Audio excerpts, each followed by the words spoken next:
Oh, yes, here we are yet again. Or maybe it's your first time here.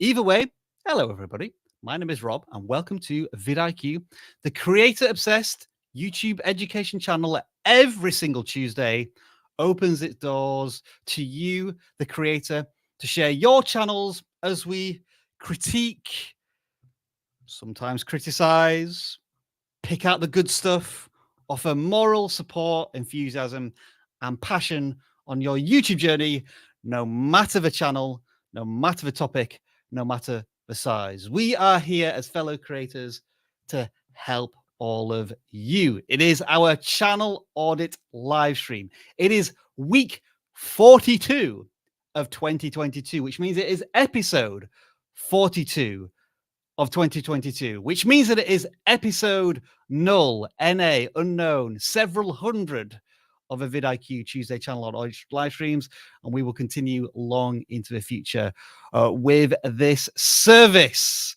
And as always, I could not do this without my trusty co-host and supporter. We're actually doing just a tag team this week, so it is just the two of us, but he's our gaming expert, eyebrow raising,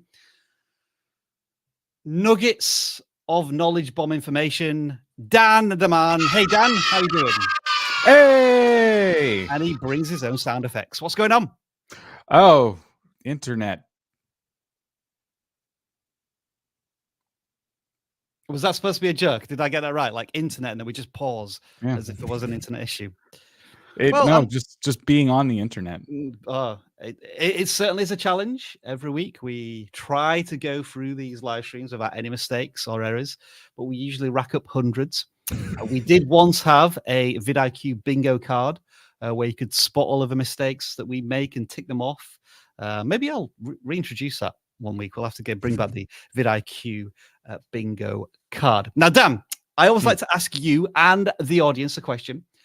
To invite you into this live stream. And my question to you, Dan, this week is, we're now fully into fall, right?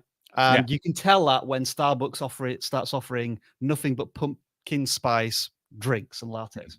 Yeah. So my question to you is, what is your, I guess, summer to fall transition habit?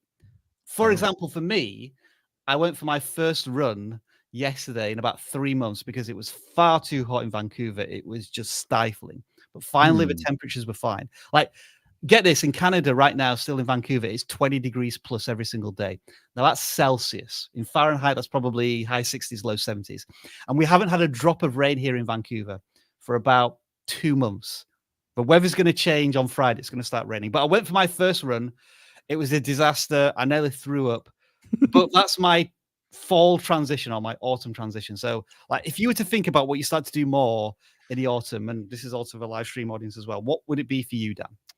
Probably more hot drinks, but on your topic of running, I go for more walks, Right. just kind of naturally because the weather's gotten better. So yeah, I'll definitely go for more walks, just to like be outside, because I don't like being outside generally because the sun hurts my skin, and so I decide, I just won't do that anymore. And vitamin D deficiencies be darned. Now I can take my walks. Cool. So Dan is going to start doing more walks. And I saw somebody, I was just looking through the chat, somebody's transition activity. This is Sadie Lewis does redecorating. So yeah, cool. I can understand why I might want to do that as it gets a little cooler in the house. And Jay's Franks has just been honest, starts to eat a lot more. So I guess you're getting ready for hibernation, bulking up a little bit there. And Crypto Vin has just got back from a walk, Dan. I don't know. Did you high five each other on your walk this morning? There we go. I didn't walk this morning. Nice work. Nice work. Wow. So, all right. It already is quite cold in some places. Gray matter. It doesn't matter if that's Fahrenheit or Celsius. -9 is pretty cold. Where are you then? I'm guessing Midwest already. Like, would it be the Denver, Saskatchewan, that type of area, middle of the US? Is it getting that cold already? And what else have we got activity-wise? Anybody sharing any activities? I'm just scrolling through. Here we go. Paint cut glue with Simone. Transition from granola to porridge. I'm wondering if you transition again up to Christmas. Like, do you go from porridge to something a little more exciting, maybe? Christmas. So all of you are doing these different things, but the one constant throughout all of this is content creation. And every single week, this is what we do, channel audits. If you are new to this live stream, let us know in the chat right now, because if you do, someone who is a regular to this live stream will welcome you with open arms and greet you in the live stream chat. So get to know everybody in live stream chat if you can. And we will show you, for those who are new to this live stream, how all of this works in now 45 seconds. I've re-edited the video, and this is the explainer. Welcome to the vidIQ channel reviews live stream. Simply fill in the correct form in the video description and your channel will be considered for review during a live stream. Channel reviews are free, so no need to send us a super chat, and don't spam us in the live chat. We'll ignore it and you may be put in timeout. After the live stream, don't forget to download the vidIQ extension where you can get a custom channel audit, daily ideas, and an AI-powered video title generator. Link is in the description. If you submit your channel for review, expect the following. We are sharing nothing more than our knowledge, experience and passion as fellow creators. Thank you to all of our moderators who help us out on the live stream every week. You know who you are. Give us a like if you enjoy this live stream, subscribe if you love it, and share it with like-minded fellow creators. All right, let's get started. Oh, it just gets more efficient every time I do that video. Couple more housekeeping points. If you have a second screen to hand, then as you're watching this live stream, what we do recommend is that you bring up your channel on that screen, because we get hundreds of channel submissions every single week. Unfortunately, as much as we would love to, we can't audit them all. So when we're looking at a Minecraft channel or a beauty channel or a tech channel or a family channel, and you say, hey, that's similar to me, then you can take the advice that we're offering to that template channel, so to speak, and apply it to your own. This live stream will go on for approximately 2 hours. So I want to encourage you all, Dan included, to stay hydrated. Make sure you drink. And if you do see anything weird like that on Dan's screen, don't worry. That's just a cat trying to get some attention.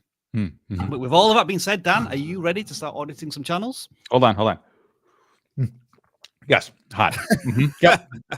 All right. Dan needs to Google YouTube how to drink hot tea after this live stream. Oh, we're going to do a bit of hydration ASMR. Yeah. I can't do it. I'm just spilling water on myself. Yeah.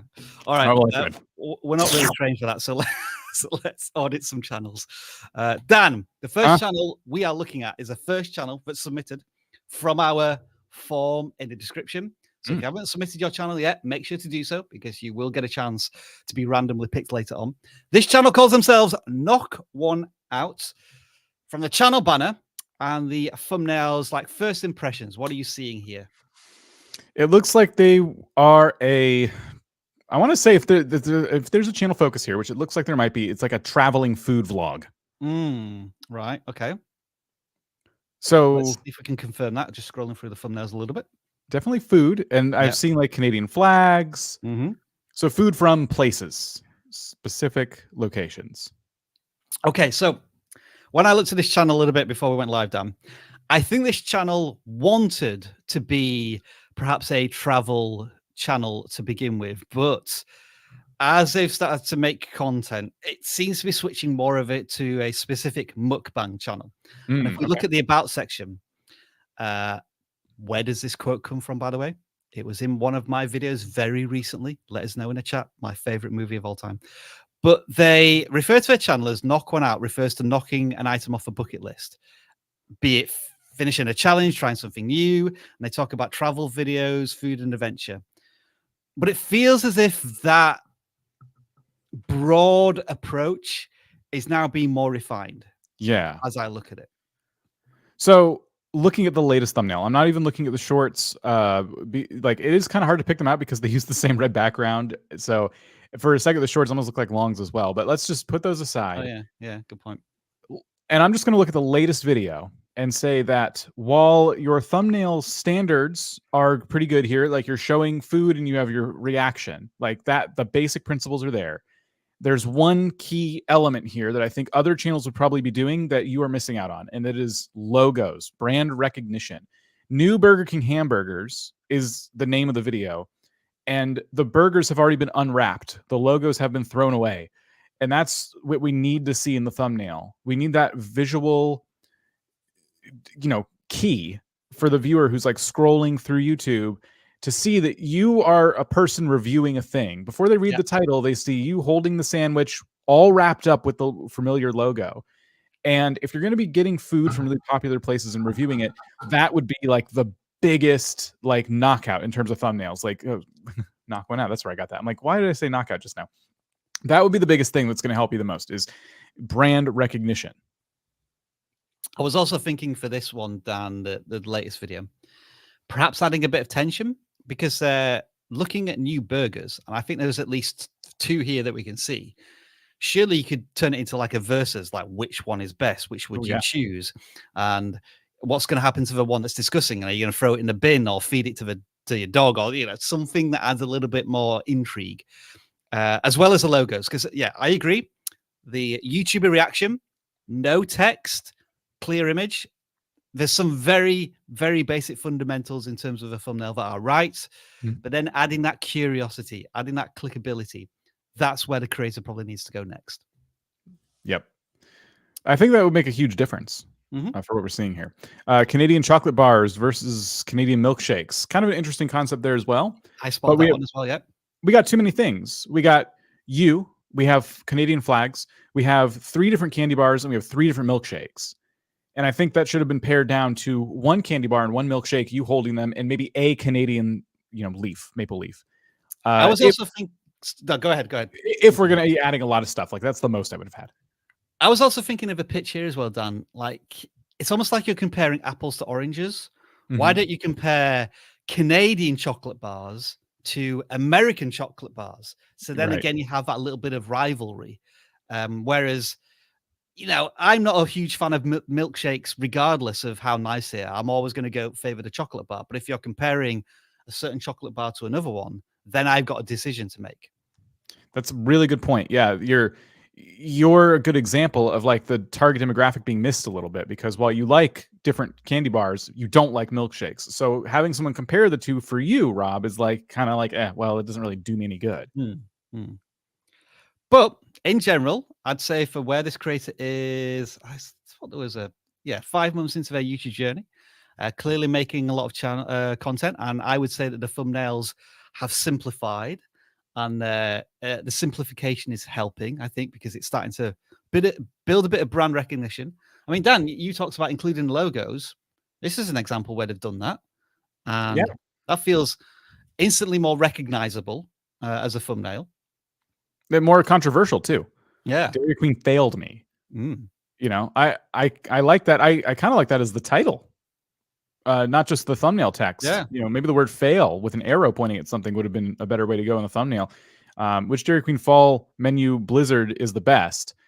And then Dairy Queen failed me. Those 2 phrases don't work super well. But if Dairy Queen failed me and you're holding one of the blizzards and like looking at it like, maybe you put something in there that's obviously a joke, but like, something's in the cup that shouldn't be there. Like you could really play with that concept.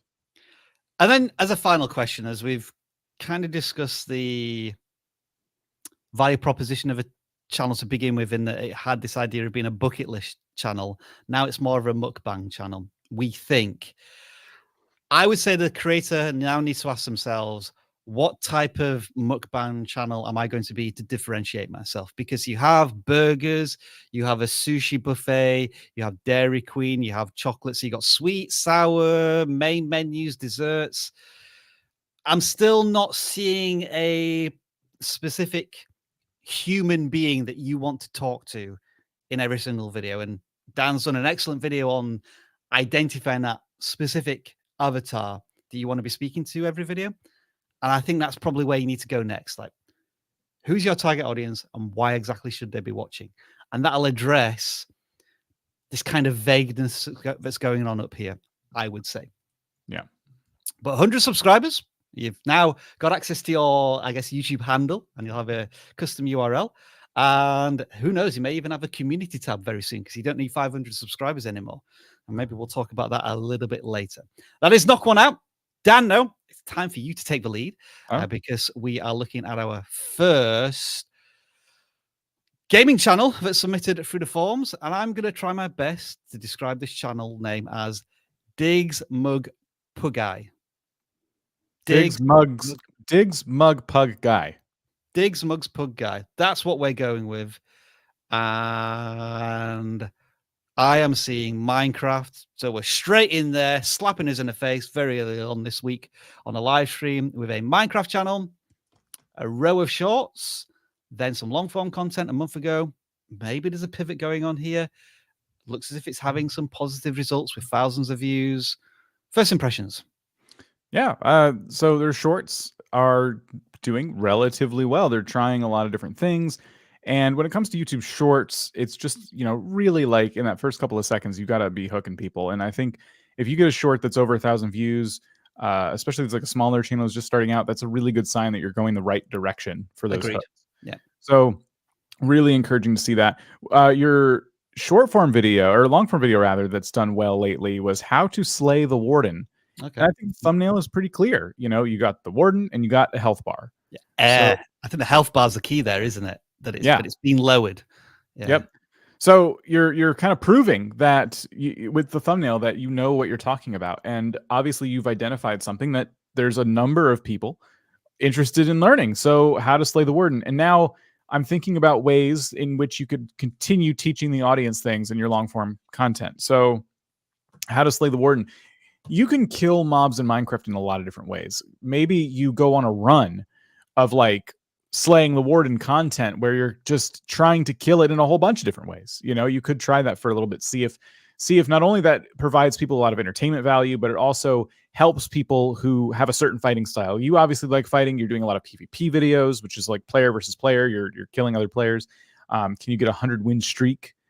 For example, that's a pretty interesting challenge. So obviously, you're no stranger to killing stuff in Minecraft, so maybe there's some ideas, there.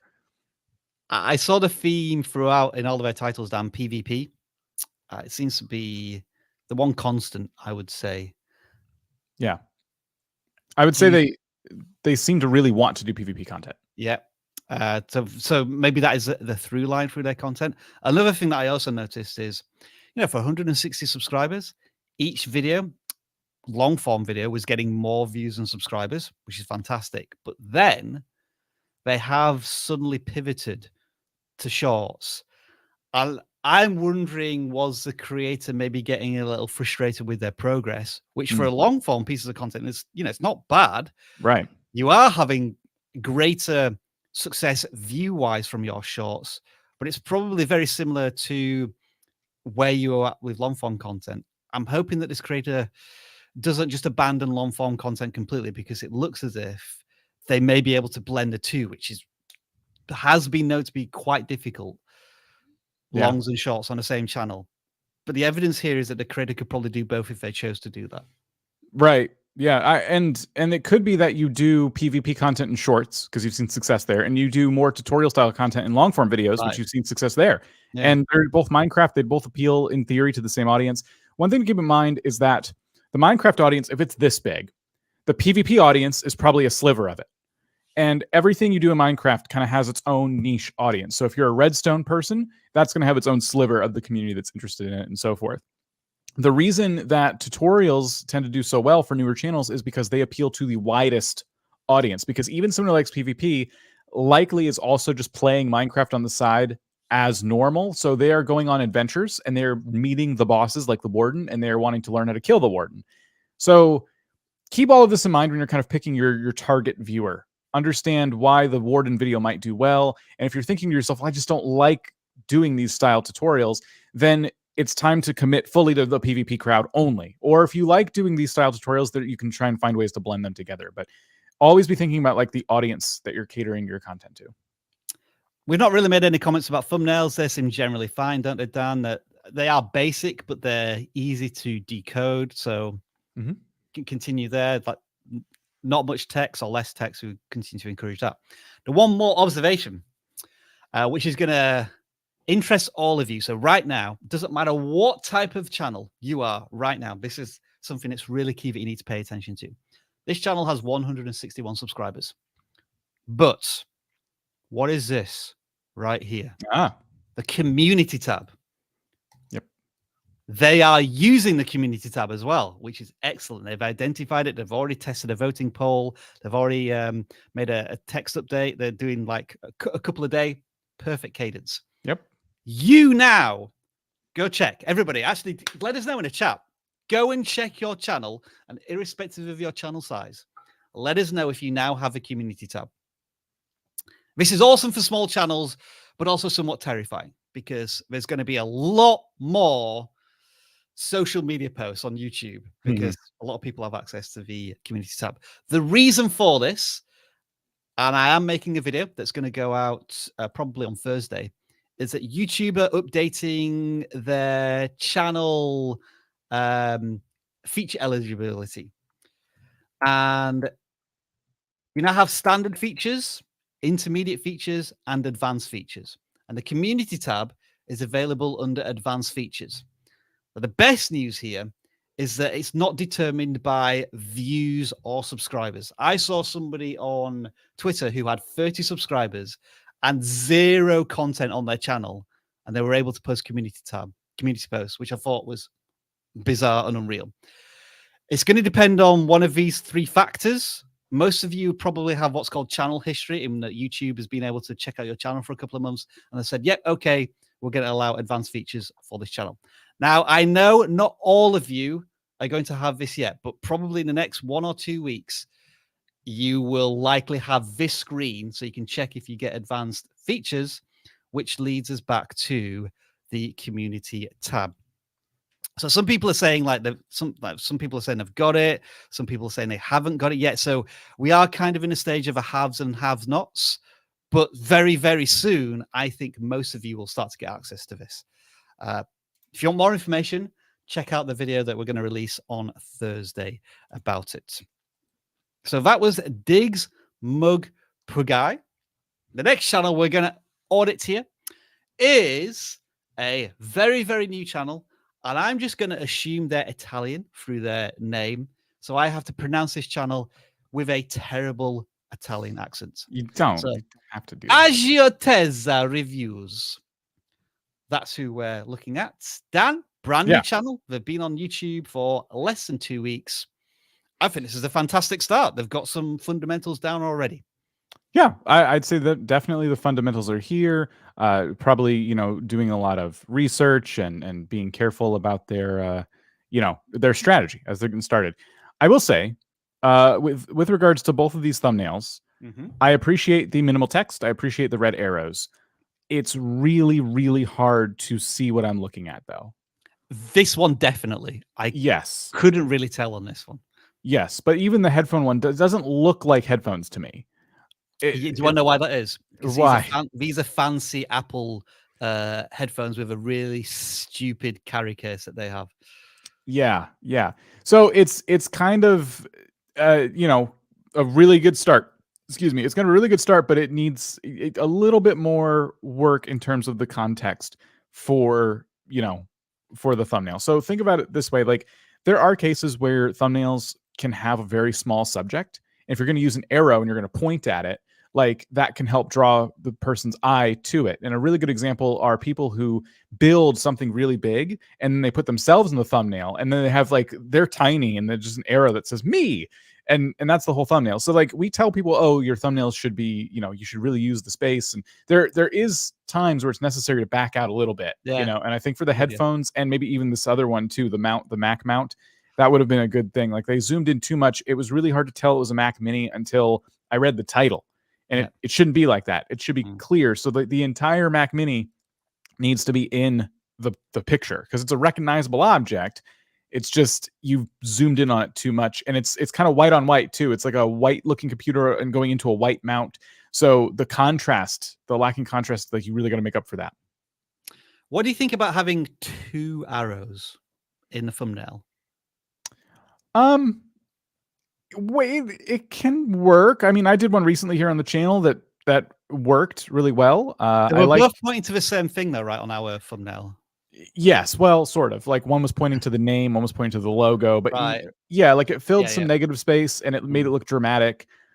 So I think 2 arrows can work, but it's the second arrow on each one is always the one that doesn't need to be there. So hide a Mac Mini, and so I get the arrow pointing at the Mac Mini, but the one says monitor, but the monitor is so close, it's like it looks like a background to me. It doesn't look like anything. And Yeah. I don't need to know it's the monitor. You know, it's just hide the Mac Mini is good enough. And then magnet works. You're pointing at a magnet, and then no holes. And it's like this really small sliver at the top of the screen. Like no holes on what? I don't know what I'm looking at. So Yeah. again, like in this case, it doesn't work, but I think you can get away with 2 arrows if you have 2 things to point at and it's clear what you're pointing at. It's almost as if you're saying, Dan, and I agree with you, that these arrows and text are fixing the bad not a bad thumbnail, but the thumbnail that wasn't designed properly, because you should be able to illustrate the monitor rather than having to tell us it's a monitor. You should be able to illustrate that the desk doesn't have any holes in it because we can see it. Whereas it's almost trying to show stuff off of screen that we can't necessarily see.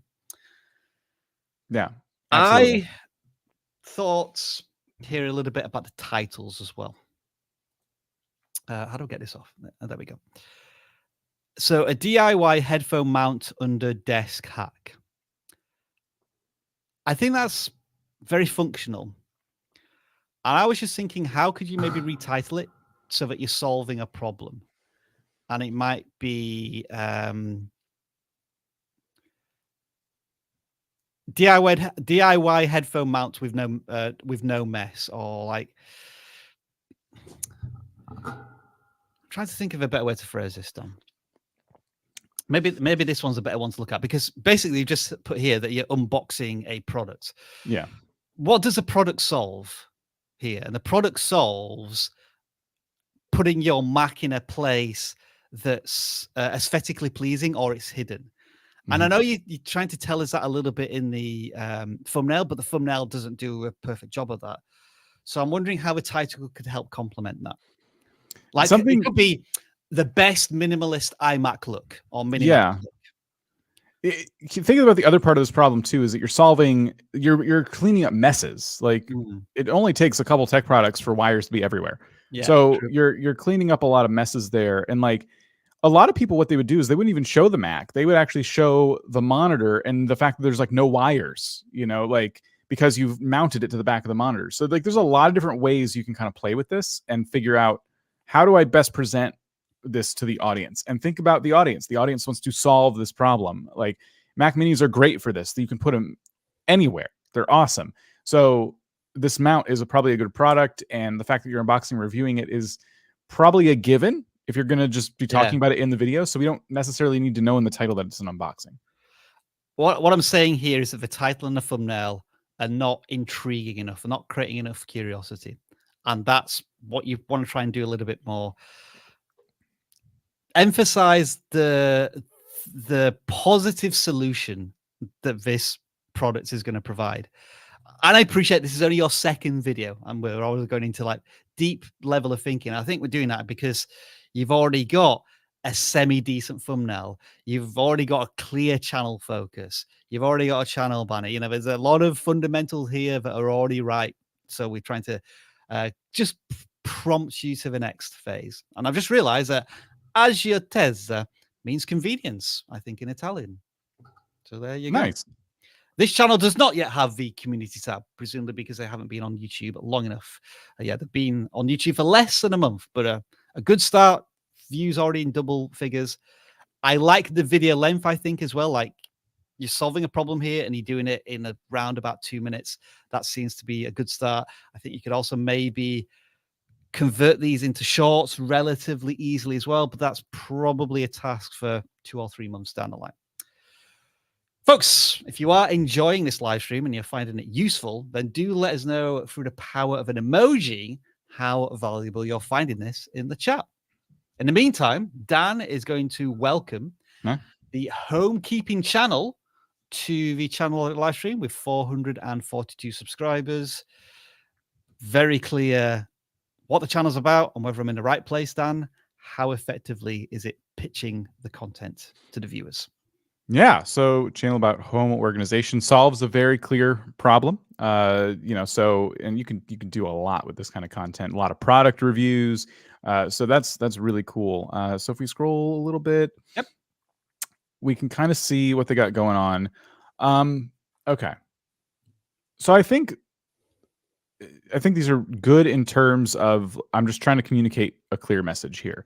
Just looking at the thumbnails, I haven't really gotten to dig into the titles too much, but thumbnail wise, some of them, in fact, I would say almost all of them, are too bright, which I know is a very it's a very weird thing to point out. But I'm specifically looking at in the picture, like the white areas of the picture.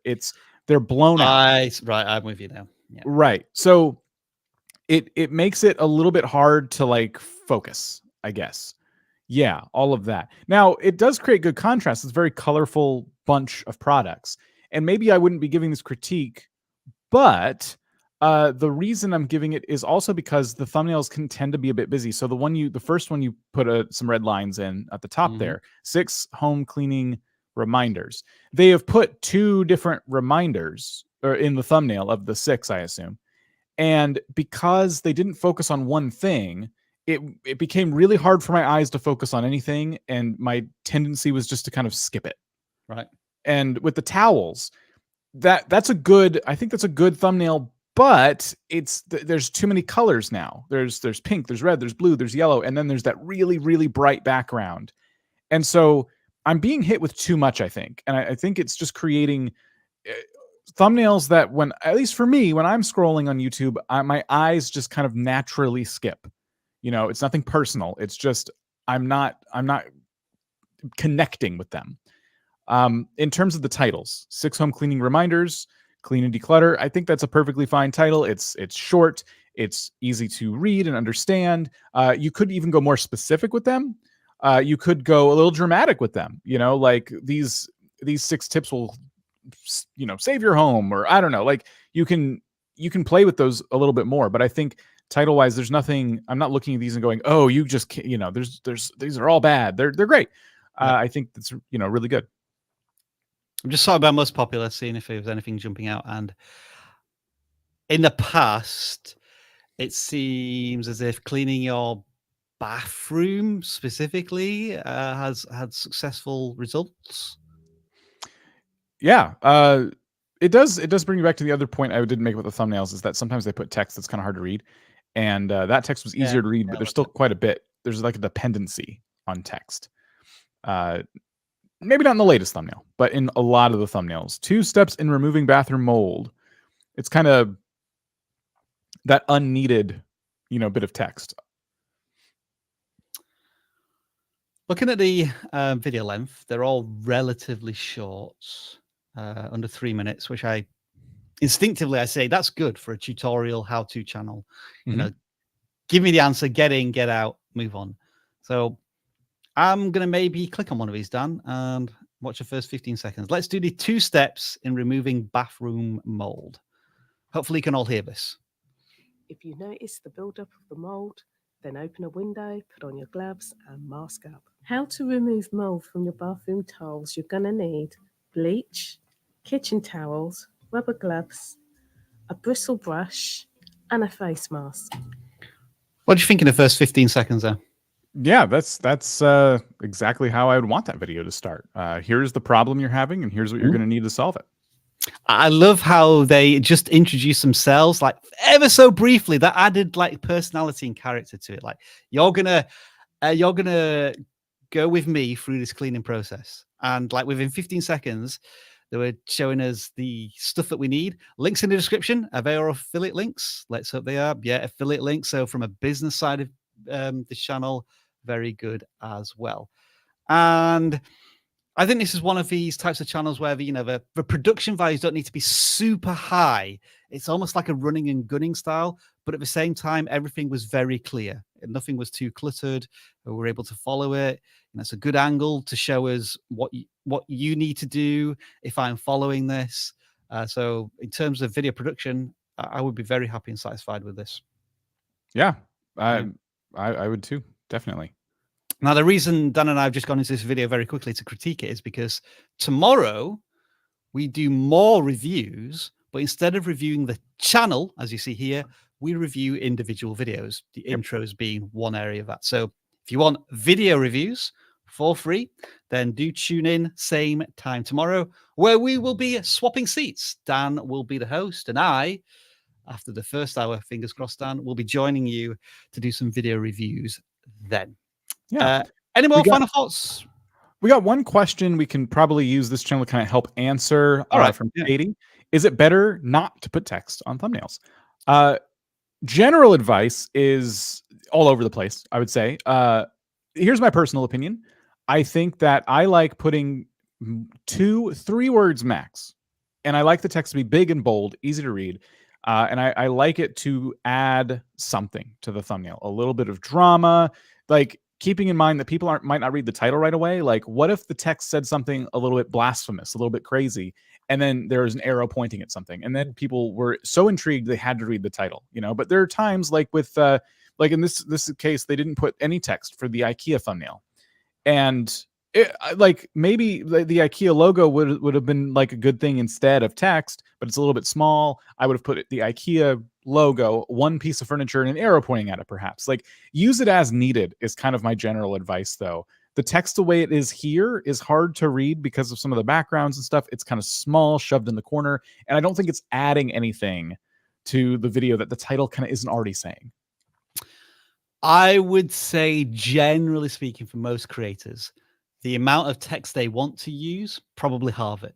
So like if you're going to write 6 words, you can probably do it in 3. If you want to use 1 or 2 words, then maybe you can do it without any words. This, as an example, I think probably doesn't need any text. I think you could probably have an arrow pointing to the mold, and then maybe the solution, the cleaning solution that you have. This one, I'm not sure. Maybe this one does need some text to be a little more clear about what you're cleaning. This one, for example, if you didn't have any text on this thumbnail, then you wouldn't have a clue what it's about, really, other than it's a dishwasher. But maybe that's a failing of a thumbnail, and you need to have a better design for it. I mean, instead of 3 steps to cleaning a dishwasher, it could be clean this with an arrow pointing at something. Or 3 steps, or best solution, for example.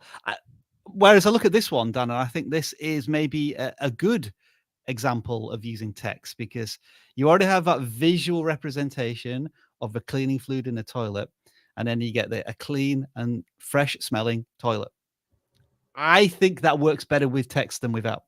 And with more educational how-to content, I think you have more permission to use text, because sometimes you're not necessarily telling a story. So you're not trying to create as much intrigue or curiosity. You are providing a solution that almost needs to slap you in the face in the thumbnail. So as always, Kate, we don't have a specific answer. It depends. But those are all of the things that we're thinking about when we create our thumbnails. Yep. Oops, sorry. So I was going to say, sorry if by saying, oh, there's text in these thumbnails, it sounds like we're saying, oh, they don't like text on thumbnails. It's not. It's never that black or white when it comes to channel reviews in general. If you ever hear us say something, I wouldn't assume automatically we're giving a blanket statement. While a lot of the advice we give can be applied to a lot of channels, there's always a case. Like, we've seen channels that put a ton of text on thumbnails and it works really well, and it's kind of like the format a lot of people use and they kind of need to. So it really depends on a lot of factors. I would say in this example, the text adds nothing to this thumbnail because it's repeating more or less what's in the title. And I feel as if you just had all of these cleaning products on one side and then a big question mark on the other one, that would kind of create a curiosity of which one is the best one.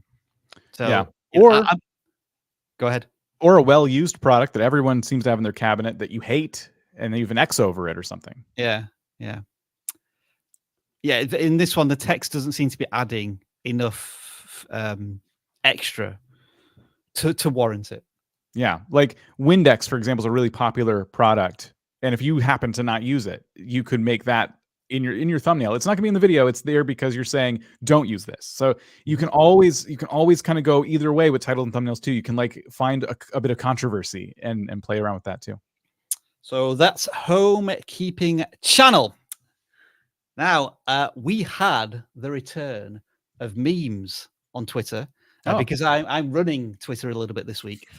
So, hang on, I just want to hide this. I don't want it to have a full reveal just yet. Right, there we go. So this week, I just gave you my head to do with as you please in a memeing way. And Dan, I think you will like this first one. It comes from Bullet Warning. Oh no. Better Call Rob. I like that one. Yeah. I very much like that one. Yep. I approve. You are, of course, the winner. And so we're going to audit your channel right now, Bullet Warning. Here's the thing about this. Bullet Warning is pandering in a beautiful way. Because if Bullet Warning's been here before, they know that you love that show. You don't talk about a lot of shows. Correct. They've been paying attention. So I want everybody here to pay attention to your audience like Bullet Warning pays attention to Rob. Indeed, indeed. And if we take this to a broader scale, the reason we kind of do these memes thing is because what we're trying to encourage me to do is like stop the scroll. So we're looking at all of these, which one... That's a new one. That one came in like 52 minutes ago. I didn't see that one. But as I'm scrolling down, which of these... this was a good one. That was close. That was really close. Yeah. But it just didn't get my attention enough. Whereas the Better Call Rob one there, that did get my attention. So Bullet Warning is the channel that we're going to audit down. 14,500 subscribers. Lick and subscribe plus for infinite piggy tokens. I don't know what any of that means, but the audience must do because this channel is crushing it. Yeah.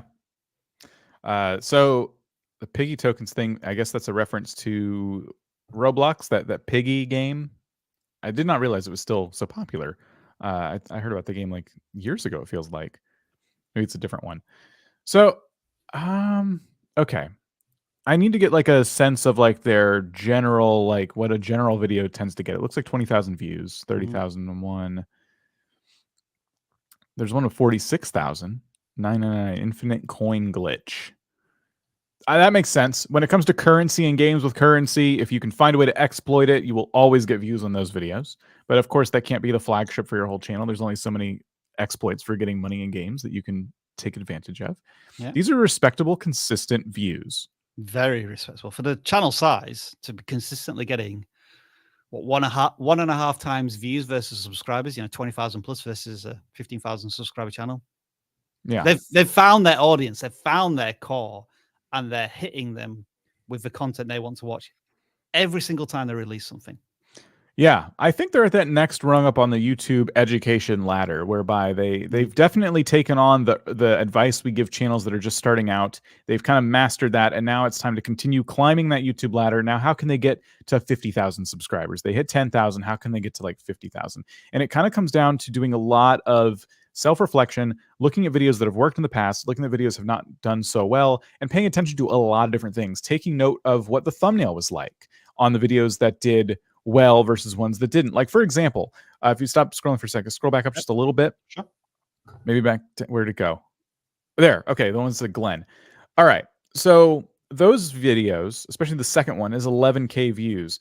There's so much text. There's so much going on these. Like, I feel like they worked for that consistent audience, but the 11K video, for example, like maybe using the same thumbnail wasn't the right call there. It just kind of, people started to fall off. So every time you try that, like, I'd be taking note, and you did. So the next video you did is a similar thumbnail, but different imagery in the little Twitter images, and it got back up to over 20,000 views, which is great. So you found that like consistent, viewership. But we also know that like this game being as popular as it is, there might be some more views on the table that you're not capitalizing on yet. And that would also take going outside of your bubble and looking at what other people who are playing the piggy game are doing with their thumbnails, their titles. What are the subjects they cover, and how are they reaching the audience that you also aspire to continue reaching?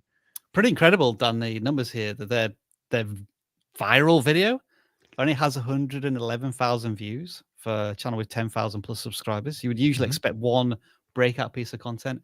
On all of their recent stuff, does seem to have a ceiling of about 50,000 views or less. Yeah, which is really interesting for each of it to get consistently 20,000 plus views, but for none of them to have above 50,000 views seems to suggest to me that this creator has identified a particular audience within Roblox, sort of niched down into that game with the piggy mod, I assume. And they are one of the leading authorities on that topic. And they're making a video pretty much every single day, which is a good gaming cadence. Yeah, that if you can keep that up, that's really good. But sometimes, now here's the thing. I have two things to say. So first thing is looking at that 50,000 view ceiling potentially. The way to know the ceiling of your space, especially in gaming, is to go out. This is for everybody with a gaming channel. So just, take your note. Remember the pinned comment? Like, get your notepad ready.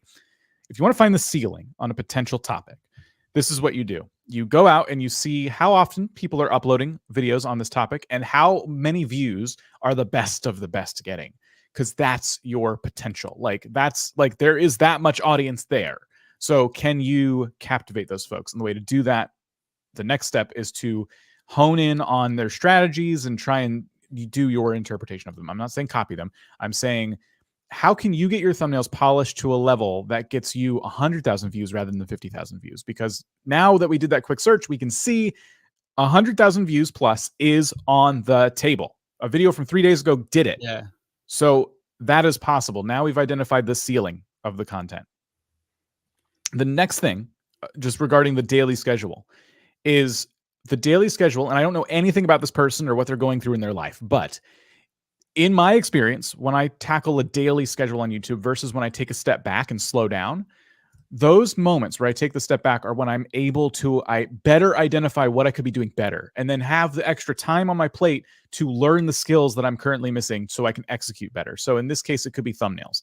Just as an example, I'm not saying it is, but just as an example, it could be your thumbnails. And if we're saying that the thumbnails of your competition are way better than yours, it's not impossible for you to get to that level. You just have to sit down and learn the skills you need to learn to get to that level. So it would be in the form of you looking up YouTube tutorials or going a step further and going to like lynda.com or Thinkific or something and buying a course and trying to get better at Photoshop. And you take a little bit less time uploading and a little bit more time educating, and then your next upload, boom, 60,000 views. Like, holy cow, I'm starting to realize my potential now. Dan, we just looked at a channel which is about house cleaning, and we were trying to say that maybe they don't need as much text on their thumbnails, or we were talking about the text a little bit. This channel, there is almost an assault on our eyes. Yep. Of text, colors, somewhat chaos. Yeah. Now, I would say these thumbnails are fantastic, but the question is, why am I saying that? And I'm hoping you have the answer, which kind of justifies how thumbnails can be very different depending on the topic. They are still communicating a point to a viewer. In this case, like I would say a young viewer, because I think this game kind of does appeal to a younger audience, like a viewer with a shorter attention span, a viewer that needs things maybe spelled out to them a little bit more. And by spelled out, I mean quite literally text on the thumbnail. Text I've seen that works really well, depending on the niche you're in. Like they have some that are tweets, like they look like they came straight from Twitter, and also Discord messages. Like I've seen there's a YouTuber called Kevin Plays. Geez, someone probably knows here. It's something Kevin. I don't know. They use Discord in some of their thumbnails. And it kind of works because it looks like there's a video about Rockstar and they're going to do something in Grand Theft Auto. Like they're going to try to obey all the laws in Grand Theft Auto. So instead of using a typical Grand Theft Auto thumbnail, they have Rockstar and them having a conversation. Like, I'm going to do this in Grand Theft Auto, and Rockstar saying it's a game about violence. What are you doing? You know? So there's like creative approaches you can use if you decide to like go the route of like relying on text. It's just about how you execute. No, not that Kevin. Isn't he the head of Marvel Studios? Or I think it is. Yes, yeah, that's who that is. I'll try and find them because they actually are a really good example of crazy thumbnails. And they would be not them. That's the music guy. Good Kevin guesses though. Keep them coming. Kevin can play or hold on. Kevin, come on, phone. I bet you it's in my recommendations because I've been watching their videos lately. But they are a gaming channel with the name Kevin in it. Oh, what about Kevin from Home Alone? This is getting way more off the rails now, and I really do want you to see these thumbnails. That was from me. What? Oh, you're Kevin Clifton? No, it would be like 2 or 3 words crammed together with no spaces in between. All right. Well, while Dan's I'll finding find out it. the thumbnail, what I wanted to do is kind of dig a little deeper. Call me Kevin. It is not all crammed Right. together. I apologize. Call me Kevin. 3 words. This is why it's so hard. Your name has to be memorable. Call me Kevin. Such a basic name. They're already past this point of needing that advice, obviously. But so they like to take games and cause a lot of chaos. But the thumbnails always kind of either intrigue you and or they play with the titles really well. They demonstrate different points. Like Sims 3 is crazy. If you could scroll down a little bit, you'll see the one I was talking about with Discord. It's kind of recent, I thought. These ones here. Oh yeah, these ones here. Yeah. So they're gaming thumbnails. These are thumbnails about specific games, and they decided I'm gonna do like this Discord conversation thing, and it worked pretty well. Yep. Close to 1 million views. And that's a risk when you consider what their thumbnails normally look like, where they just kind of take a character and put, animate it a little bit, make it kind of fun and interesting. So this is, yeah, it's always good to look at other channels and get some inspiration. So as I was saying about the thumbnails being somewhat of an assault on the eyes, I'm just going to play one of these videos to show you how that's kind of reinforced in the content as well. So I'm just going to pick this possible piggy skins and build mode items. Get ready for the first 10 seconds here, folks. Oh boy.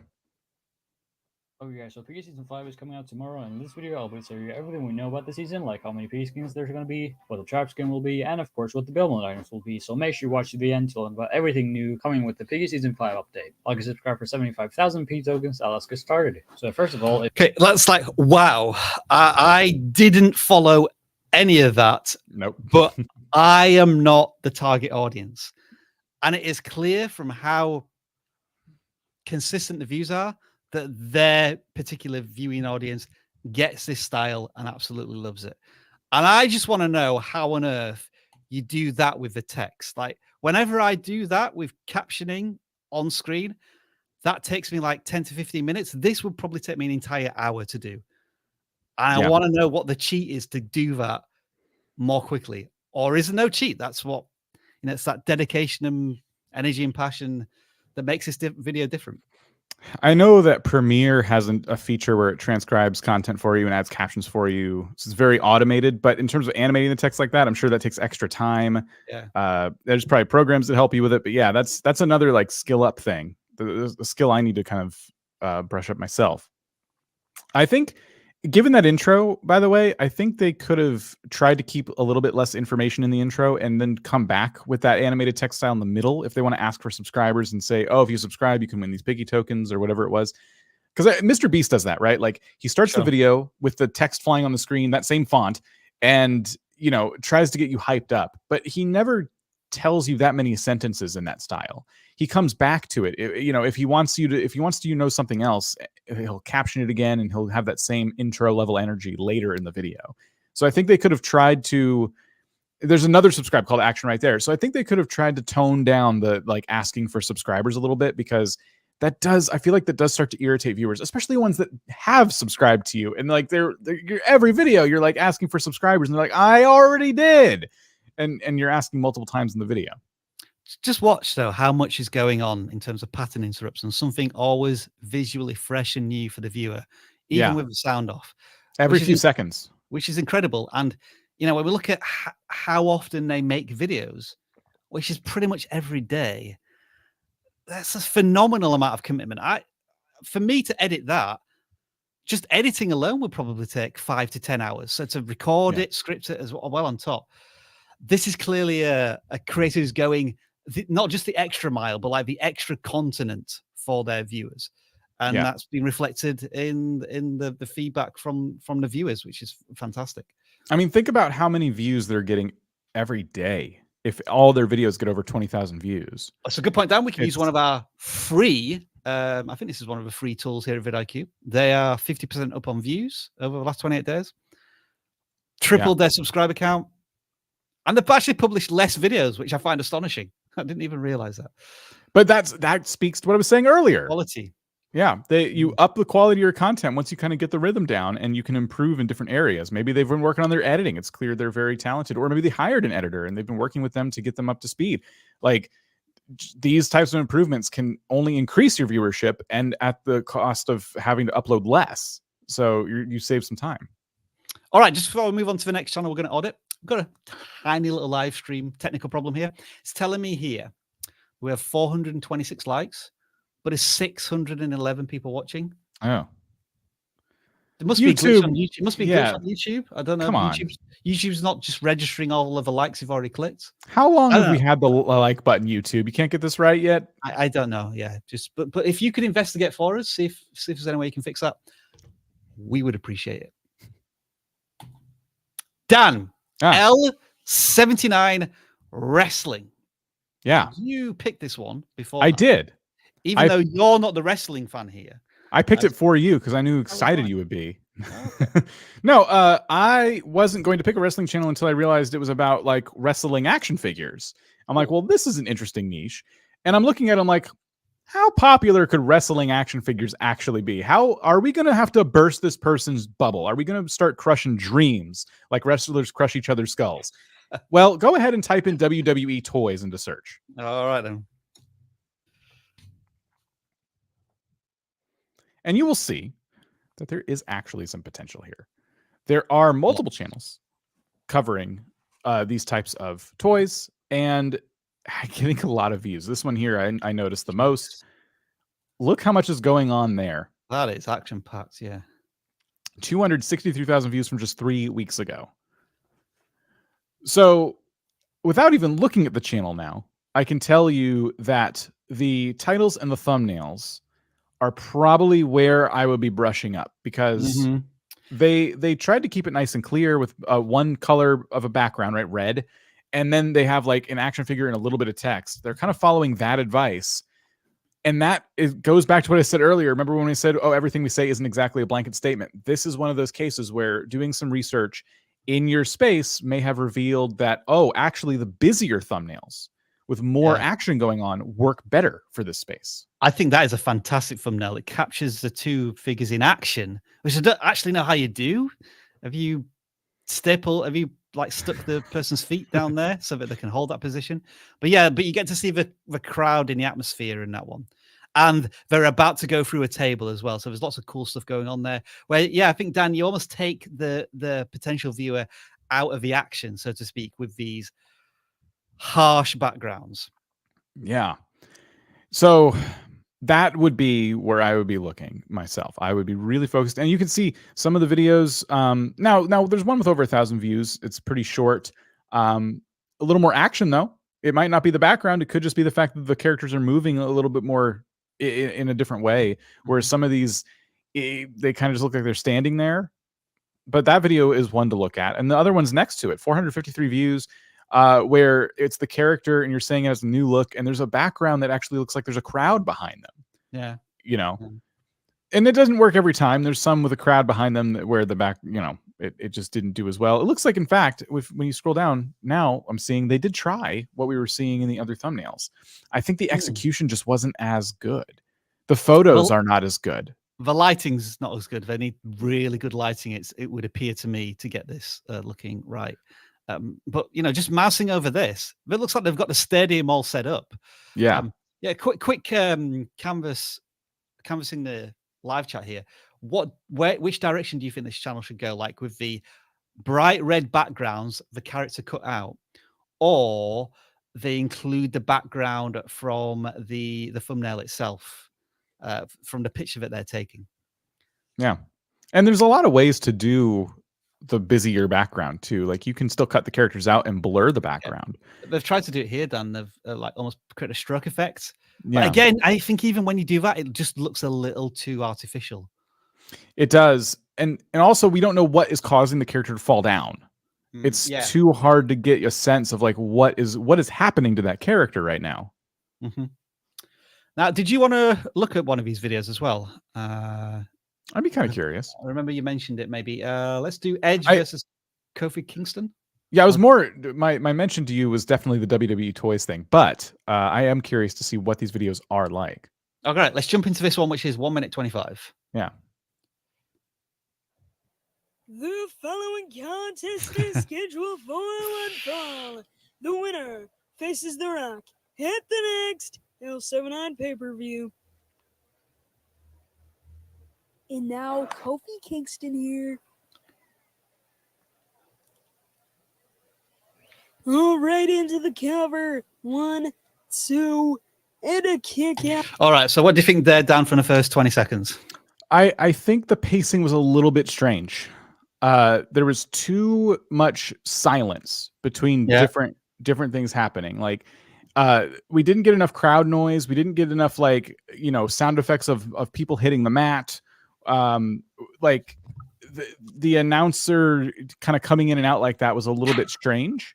Mm-hmm. And so I think the sound design definitely needs some work. And I also think the way it's being animated, I would be trying to find ways to improve that a little bit. It just, I've seen stop motion plenty of times. I know it takes a long time to make as well. Oh, yeah. But this was like stop motion. This was like still image of character and with no one talking for like a little bit too long. And so there's some editing work that needs to be done there. There was definitely more stop the motion. Yeah. And that's a craft and a skill you're going to learn. I'm just intrigued if maybe we go to one of the whoops, I'm gonna have to do research again. If we go to one of the top channels in this space, because that's effectively who you're competing against in stop motion. I want to go back to that one with a fantastic thumbnail, because presumably that was a stop motion one. That'd have disappeared. That's frustrating. Where have it gone, Dan? How can that thumbnail have disappeared? One of the toys had a chainsaw. Oh yeah, that was a Chainsaw Charlie. That was thing. That was common in the late 90s when it was the Attitude Era. Or you can just have Chucky dissecting wrestlers. There you go. Oh my goodness. Some multiverse stuff going on here. What's going on there? Right, let's not pick that one. Let's do this one and see what the stop motion is on this one, just as a comparison. All right, let's get to some of the wrestling. Best he's ever looked. She's as dangerous as ever. He's got the experience. Oh, so that's a combination of stop motion, yep, and a little bit of camera panning as well. So that might be the next step for our hero creator. And you heard the constant crowd noise in the background. Yeah. There was some music. There was probably sound effects when there was the punching and slapping as well, which I didn't hear in this channel either. But having said all of that, the 5 months into this journey, I visit this channel, and I know within 10 seconds that this is probably going to be stop motion WWE toy content. So I know I'm in the right place. It's a very popular area, very competitive. So you've got to continue to up your craft and skill. Yep. So L79 Wrestling there. Next channel we are going to look at here is the Drew Tube Kitchen. They are quickly approaching 100 subscribers. And I think we have a completely exclusive shorts channel, or predominantly shorts. Again, Dan, I'm trying to go into my memory banks. Did you pick this one? I did. This was the one I was saying we should maybe take a look, since okie dokie. Right. Shorts are really hard to judge with the not going into them. Mm-hmm. But those were interesting videos we just looked at too. Yeah, definitely. So just on the face of things, a cooking channel. You might want to think about a channel banner at some point. You don't have to do it immediately. But what I have recognized in the past week is that your most valuable subscribe button, believe it or not, will be this one. This will generate the most subscribers on your channel over the long term, because it's a permanent subscribe button, as opposed to subscribe button on watch pages. Videos come and go. Your channel page doesn't. So if you have a channel banner to emphasize why people subscribe, it's worth doing at some point in the future. I've made a video about it. Check it out when it gets released in a couple of weeks. So Dan, mostly shorts. Mm-hmm. And when I keep it simple, like how to cook bacon or how to cook the perfect sunny side over easy egg, they're getting thousands of views. Yeah. Some of the videos get 17 views. So we got this typical shorts, very spiky action going on. I don't know what a pesto walnut is, and that might be the problem. Maybe a bit too niche in that respect, perhaps. Yeah. People scroll by it on shorts. They're like, I don't know what this is. And they scroll away really fast before allowing you to tell them what it is. So was there a preferred short you would like us to check out here? Let's look at the bacon video. I hate bacon, but all right. Oh. Sorry. How do you like your bacon? Sorry. Do you want it to look like the commercial diners? Well, cook it in the oven. Get yourself a bacon sheet and a rag. Place the bacon on the rack, then place it in a 375-degree oven for 18 to 23 minutes, depending on the thickness of your bacon. You may want less or you may want more. And there it is, bacon that looks like it came from the commercial diner. How do you like your bacon? Okay. All right. Go ahead. So, I like how you only put in the short what you felt like people needed to know, and the instructions are clear. It's about a food that a lot of people like. It's so a lot of people can stop and watch this and learn this. But the first mistake was the first few seconds where you said, "How do you like your bacon?" That when you're think about this scrolling through the short shelf, okay, you were just shown shorts of a cat doing a backflip. You were shown shorts of someone falling off a building, and now you're seeing this short pop up. Just like, yeah, so they're all random, and then this pops up. How do you like your bacon? You almost automatically want to scroll away from it because you're like, why does that matter? You don't know where the video's going, and that's why so many shorts, especially tutorials, start with exactly what the audience is going to need to know to stop and watch the video. So what I would have done instead is said, how to cook bacon that looks like this, or how to cook bacon in the oven, or something like that. Something dead obvious, something that's basically you saying a title out loud, and then you get into the tutorial. Oh, smells good. Here's how you make it. Yeah, so pulling it out of the oven, and yeah, you can get more creative than I was being. Yeah, absolutely. So no comments, Stan, to support your idea of why bother asking a question. That's okay. I think that you got to think about this in terms of not like us. We're here studying YouTube channels, so we're going to listen to every word very intently. I'm talking about the people who are not here right now. I'm talking about the people who are going to scroll by this naturally, and they don't know you're about to do a tutorial to teach them something interesting. They think you're just going to talk about bacon. So that's my debate there. That's what I'm presenting. In terms of shorts, I find it way more effective to be so simple when it comes to that intro. It's exactly like writing the simplest title and thumbnail. Your title and thumbnail in a short is the first 2 seconds. I thought, Dan, the short itself was absolutely perfect, maybe with the exception of the question at the beginning, like the speed, the cadence. Yes. What he showed us, what he didn't show us, the text on screen, the fact that it's about 20 seconds, 25 seconds. Like I wasn't feeling bored or ready to swipe on to the next one. So I thought, in terms of the delivery of a short, brilliant. I would imagine, I know we're helping at the moment because we keep looping this over, that the audience retention on this is probably 120, 150%. Which is probably why those videos are getting views. Someone did point out that the lighting wasn't that good, and maybe the bacon itself, I think he says at one point, this is the type of bacon you would get at a restaurant. I would beg to differ, maybe from the quality of a camera. So production value may be upped in the future. But, this is shorts. This is where you are just running, gunning, and shooting stuff on the fly. And so you are allowed a bit more leeway when it comes to that. So in terms of the video making process, really good. And it's probably why these videos are getting good views when you get a lot of looping on the content. Like the one that has 8,000 views, like how to cook perfect thing, said egg. Like I want to hear what they say at the beginning of that one. Sure. All right, then let's hang on. Then let me First purchase the right. You ready? Yeah. Playing from the beginning.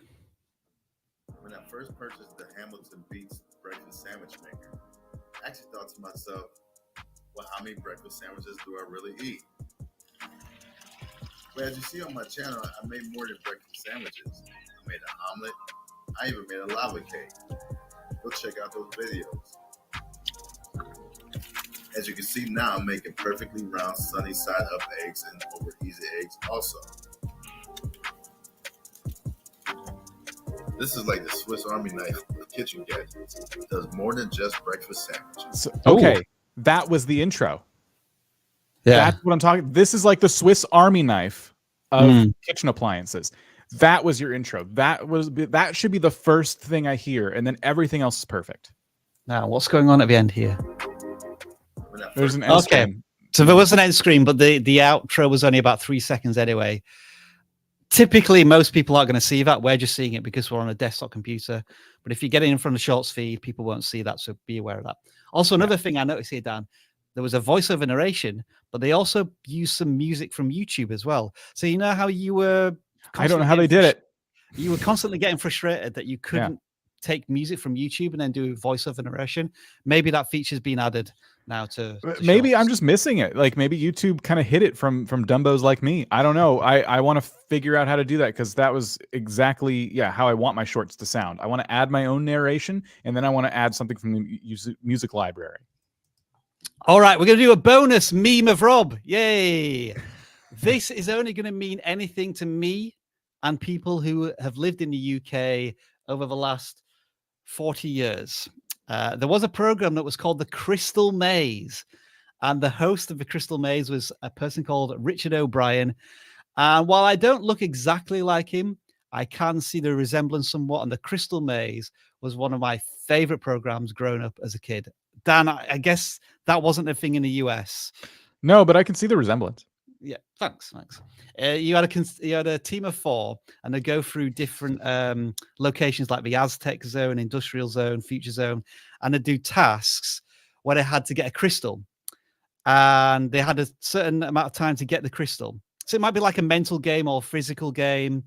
Imagine going to like an escape room, and it's mini versions of that type of stuff, but in 2 or 3 minutes. People would get locked away if they didn't do the task in a certain amount of time, and then the rest of the team would have to decide whether or not to use their crystals to buy those people out of a locked place. And each crystal got you 5 seconds in the crystal dome, where you see here, and then people would have to get gold tokens and get more than 100 gold tokens to win the prize, but any silver tokens deducted it from the prize. The 2 people who know what I'm talking about right now are reminiscing and just thinking, oh, yes, what an amazing show. I appreciate everybody else has no idea what I'm talking about, but The Crystal Maze was one of my favorite shows growing up.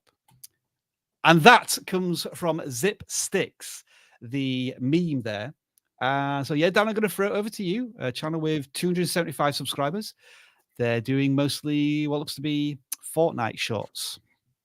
Yeah, some with some pretty interesting views here. The Did You Guess Right ones are jumping out in particular. Yeah, I'm going to look at them in a second, I think. Yeah, so they're trying some different stuff. They're using Fortnite as a different type of platform here, and that's pretty cool. Only 1% of people guess correctly. So these kind of quizzes they're throwing up on shorts seem to be doing something for them. First Halloween jump scare. Yes, that was so going back to Crystal Maze for a second, just to derail this. When the people got inside the Crystal Dome, the tokens, they would all fly in the air, because Richard O'Brien would say, "Would you start the fans, please?" And then they'd blow his whistle. And for the last 5 minutes, we're going to watch the Crystal Maze on this live stream. I'm just putting it out there. Right, Dan. So do you want to watch one of these? Yes. Okay, let's do this one.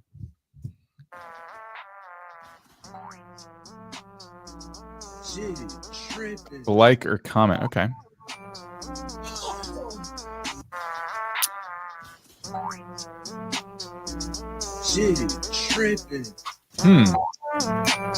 Interesting. What do you think to that style, I guess, of viewer engagement?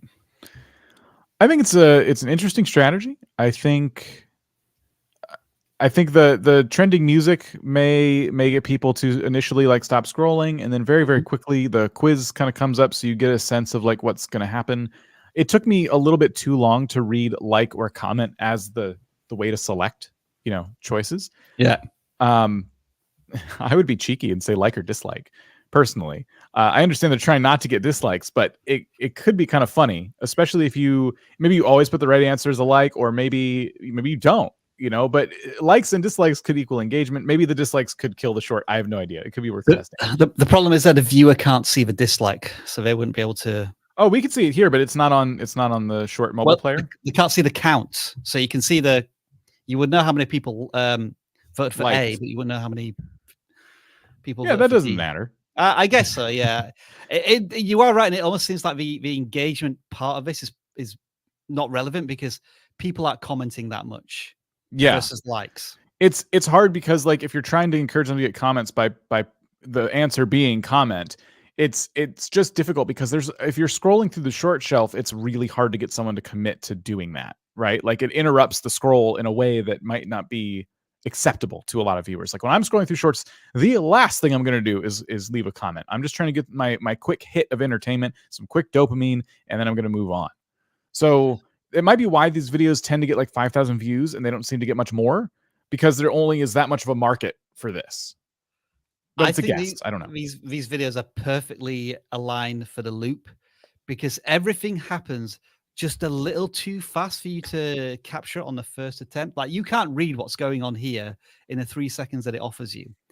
And then the thing happens, but you're still trying to remember what was asked previously. So, you know, some people are probably going to get frustrated and flick on. But I think a lot of people are also going to say, hang on, I need to see that again just to reaffirm what was being asked here, the challenge. Unless maybe you're pausing. Yeah, I guess you could pause it and then read it. And I don't know how that would affect time. Would you still get watch time even if it's paused? Probably not. I don't know. But yeah, I think in terms of why these videos might be successful is that you're giving the viewer a reason to watch to the end, and you're almost inviting them into engagement, even if they decide not to actually like or comment. You've triggered in their head a decision that they've got to make, and the only way that's going to be resolved by watching until the end of a short. And because the short is so fast, it feels like you maybe need to watch it 2 or 3 times. I think there's a good audience retention ploy going on there, and I think that's why these videos are being successful. Yeah. For people asking to submit your channel, use the forms linked down below. It's just when I'm seeing these shorts, I'm just seeing them hit a ceiling. Right. And shorts we know have the potential to get way more views, even for channels that are just starting out. So I would be playing with the format a little bit. If you've been kind of doing that same exact format for a while and you keep hitting the same wall of views, I would want more. I'd be like, okay, 5K is cool. How can I get 10? And I'd continue tweaking this format so you can try to, maybe get even more next time. But this is a really good start, and I like the consistency. I like that they kind of found something that's working for them and they're sticking to it. All the things we generally say. So a lot of that's going on, and that's going right. Yeah, healthy views per video on shorts, given them subscriber size, and not that much spikiness in the shorts. You're not having all of a sudden one shot that gets 20 views and the next one gets thousands of views. They're all, as Dan, it's remarkable how consistent they are, given they are shorts. But they're all also 2,000 to 5,000 views. Yeah, they also could try different popular games too. It doesn't need to be Fortnite in this case because it's not about the game; it's about what's going to happen in this popular game. Yeah, you're right there. The through line is the viewer making a decision based on this game. So, what might be a good crossover here? Maybe Apex Legends, Overwatch, another first-person shooter. If you want to stay in the same first-person shooter camp, but any game that's mega popular right now. I would say would be on the table, especially if it's one where things can go wrong. What's going to happen next? It could be Minecraft. Is the creeper going to blow up, or are you going to survive? So there's a lot of ways. I think if you're going to be a channel that does like what's going to happen next quizzes in gaming, the game being popular is important, and then obviously the quiz part is really what you're making there. That's the video, and certainly progress on a channel. Previously you're getting hundreds of views, occasionally 1,000 views, but now consistently hitting that same number of viewers with every shot. Very encouraging stuff. Yeah. All right, let's move on to the next channel. And Dan, I would like you to introduce this channel while I just press a button here. Who are we looking at? It's Family of 4. It looks like it's going to be a family vlogging channel that just so happens to be a vidIQ Max student. That is correct. All right. I thought I recognized them. Yeah, we'll talk about that a little later. Now, the channel is approaching 1,000 subscribers. I feel as if a value proposition could be a little bit more impactful. Let's have fun. I would assume that most people want to have fun. Is there a particular type of fun you're having? And as I scroll down here, Dan, there is one particular style of content. Weirdly, but this could be what you could leverage. Weirdly, could be your superpower. Now, for a moment, I'm going to ignore the shorts because these shorts are about meeting Disney characters. They're getting tons of views. Brilliant. How often are you going to Disney?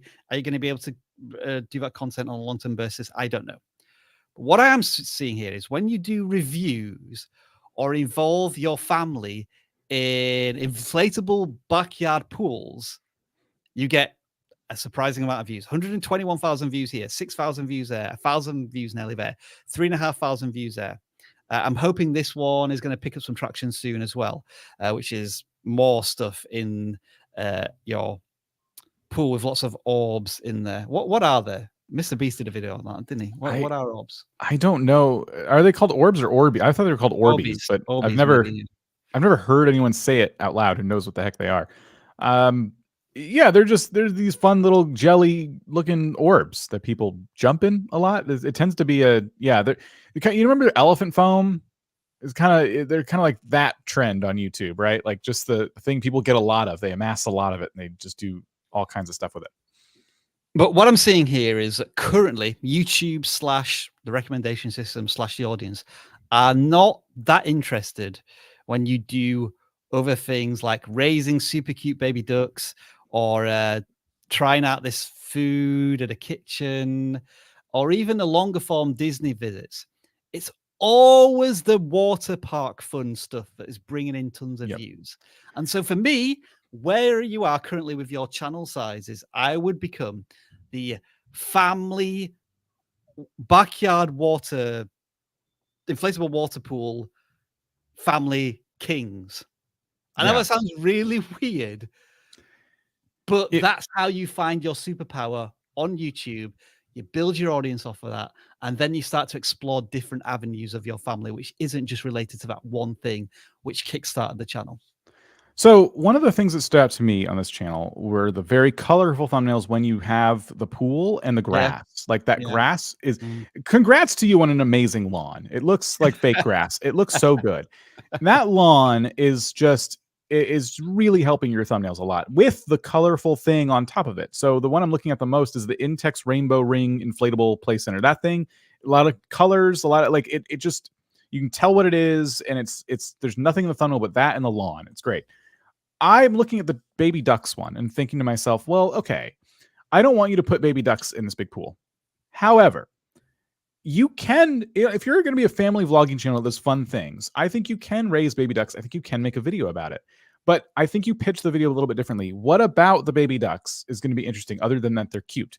Maybe you could have made a tiny little duck obstacle with colorful little blocks and things like that. Nothing big, nothing scary, nothing that's going to get the animals hurt in any way, but just a little maze that they walk around in or something. So now it's a totally different video. Yes, it's part of raising baby ducks, but now you're doing something a little bit extra with it. Now you're kind of creating, that's what, like the animal videos I've seen on YouTube that do really well do stuff like that. And they don't just, I don't just have cats. I do obstacle courses with my cats.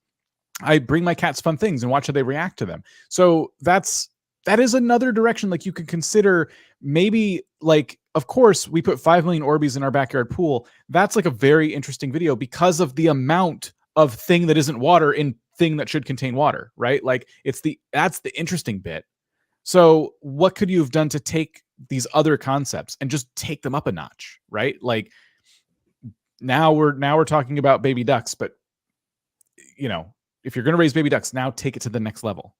Once YouTube separates out the shorts, so you don't have those thumbnails interrupting the consistency that you could have, I see almost like a wallpaper of thumbnails that look like this with the bright blue, the bright green, and you do like 25 to 50 videos based around these themes. And Dan, I think you raised a really good point there. Maybe this is why this video hasn't taken off yet, because the angles not right and there's these background images that just don't lead to as appealing thumbnails. Maybe you need to, so whenever you do another one of these videos, make sure you're on a step ladder so you can do this top-down shot, which includes action in the pool and then the green surrounding it. Or maybe you can reshoot. Maybe if you've got an alternative thumbnail for this, try it out. Or it can be this angle, but follow the advice of so many other big YouTube channels that have backyard style shoots. They actually cut out the trees and the houses in the background, and they just leave a blue sky. So it could be Yeah. the fence a little bit, but really the focus is you jumping into the pool, and there's no tree, there's no trampoline, there's no other house. It's blue sky. So you can fake it that way too. And those thumbnails are all over YouTube. They look like almost unreal how like clean the world behind them looks, and that's because it's manufactured. So that is a family with 4, and they are one of our vidIQ Max students. And to give you a little bit of insight into what that is right now we're having a casual conversation with all of you for a couple of hours looking at your channels. But imagine if you had that conversational peer-to-peer support 24/7 in an exclusive Discord channel where you're chatting with 500 plus like-minded creators. And on top of that, you have bi-weekly expert industry leading conversations about copyright, about live streaming, about YouTube analytics, and so on and so on. That's all available through vidIQ Max on top of all of the vidIQ software that you get. And what I'm running down at the bottom right now is a link promo code and a link in the description, which will allow you to get vidIQ Max on an annual subscription with hundreds of dollars off. It has been phenomenal for the people who've joined it. We have many success stories. If you're interested, check out the link in the description. And if you want to join, we will welcome you there at some point in the future. Thank you, Tish. Just to clarify that the promo code isn't available for all types of payments, but do make sure to check out vidIQ Max. And this is one of the hidden perks. Like, this channel had no idea they were going to get audited. But I asked Travis, our vidIQ Max kingpin, and I said, Travis, who do you think's deserving in vidIQ Max of a secret surprise channel audit? And he picked Family with 4. So now they get to enjoy that as one of these bonuses. We don't advertise it, but occasionally we try and offer these little sweetening deals. So if you want to be a part of that, do check out vidIQ Max. But with all of that being said, Dan, we are very late to get to this. Oh, but it's time for a bit of the clock.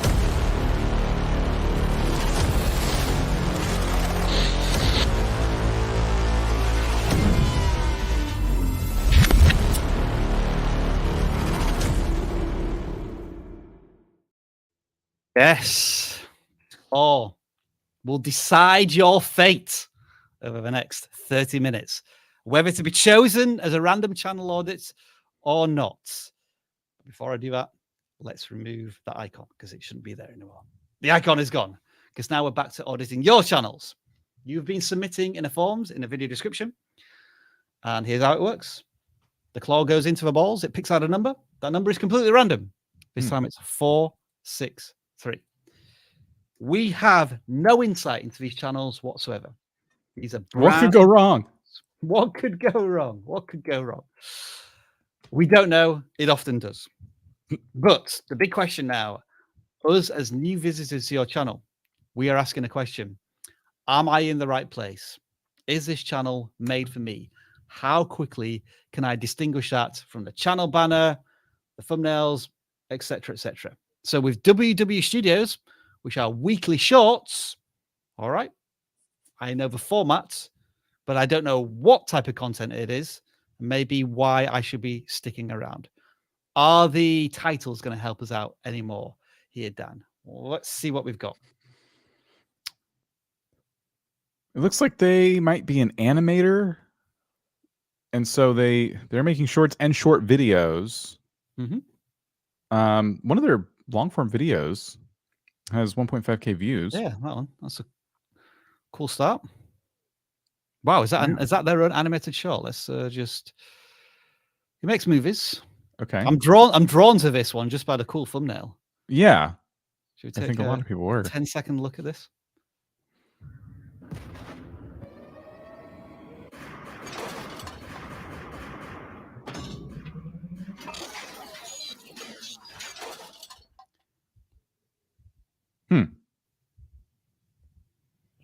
Can we see the description?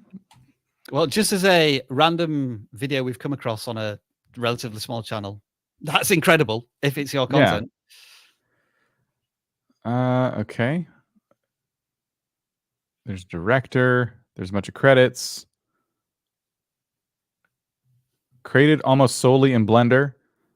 Okay. It seems like they might have a team of people they work with to produce animated content. So I'm curious now why this video is on this channel versus this video, for example, just a random other one. This ad is brought to you by the Slav and Lee Chocolate Company. 100,000 years ago, on this very day, the great and magnificent chocolate triune. So that just seems like a very different video. Yeah. And now I start to think, is this channel like a portfolio of their cool content, which is fine for demonstrating to a studio or for a job interview, but for an audience to keep coming back on a regular basis, not as much. Yeah. So a lot of people submit their channels, and the whole goal is to like reach, that audience and start to get a lot of subscribers, a lot of views. And so when we come across channels like this, like that look more like portfolios than anything else, we kind of try to remind the creators that you obviously have a lot of talent. You want to be making content for a specific audience. And it's not about kind of putting the best of the best work you've ever done on one channel and just having it one place. So the Star Wars duel, for example, is going to appeal to an audience that likes Star Wars and Star Wars fan films, but probably not the same audience that the animated stuff is going to appeal to. So, and I don't want to say it's two separate channels. I would just focus your skills and talents and channel them into one type of channel. Is it taking too long to get to the action here? It is taking, in terms of storytelling, I unless it's part of the bit, we're not listening to it. It is feeling like a really long time to do this walk up.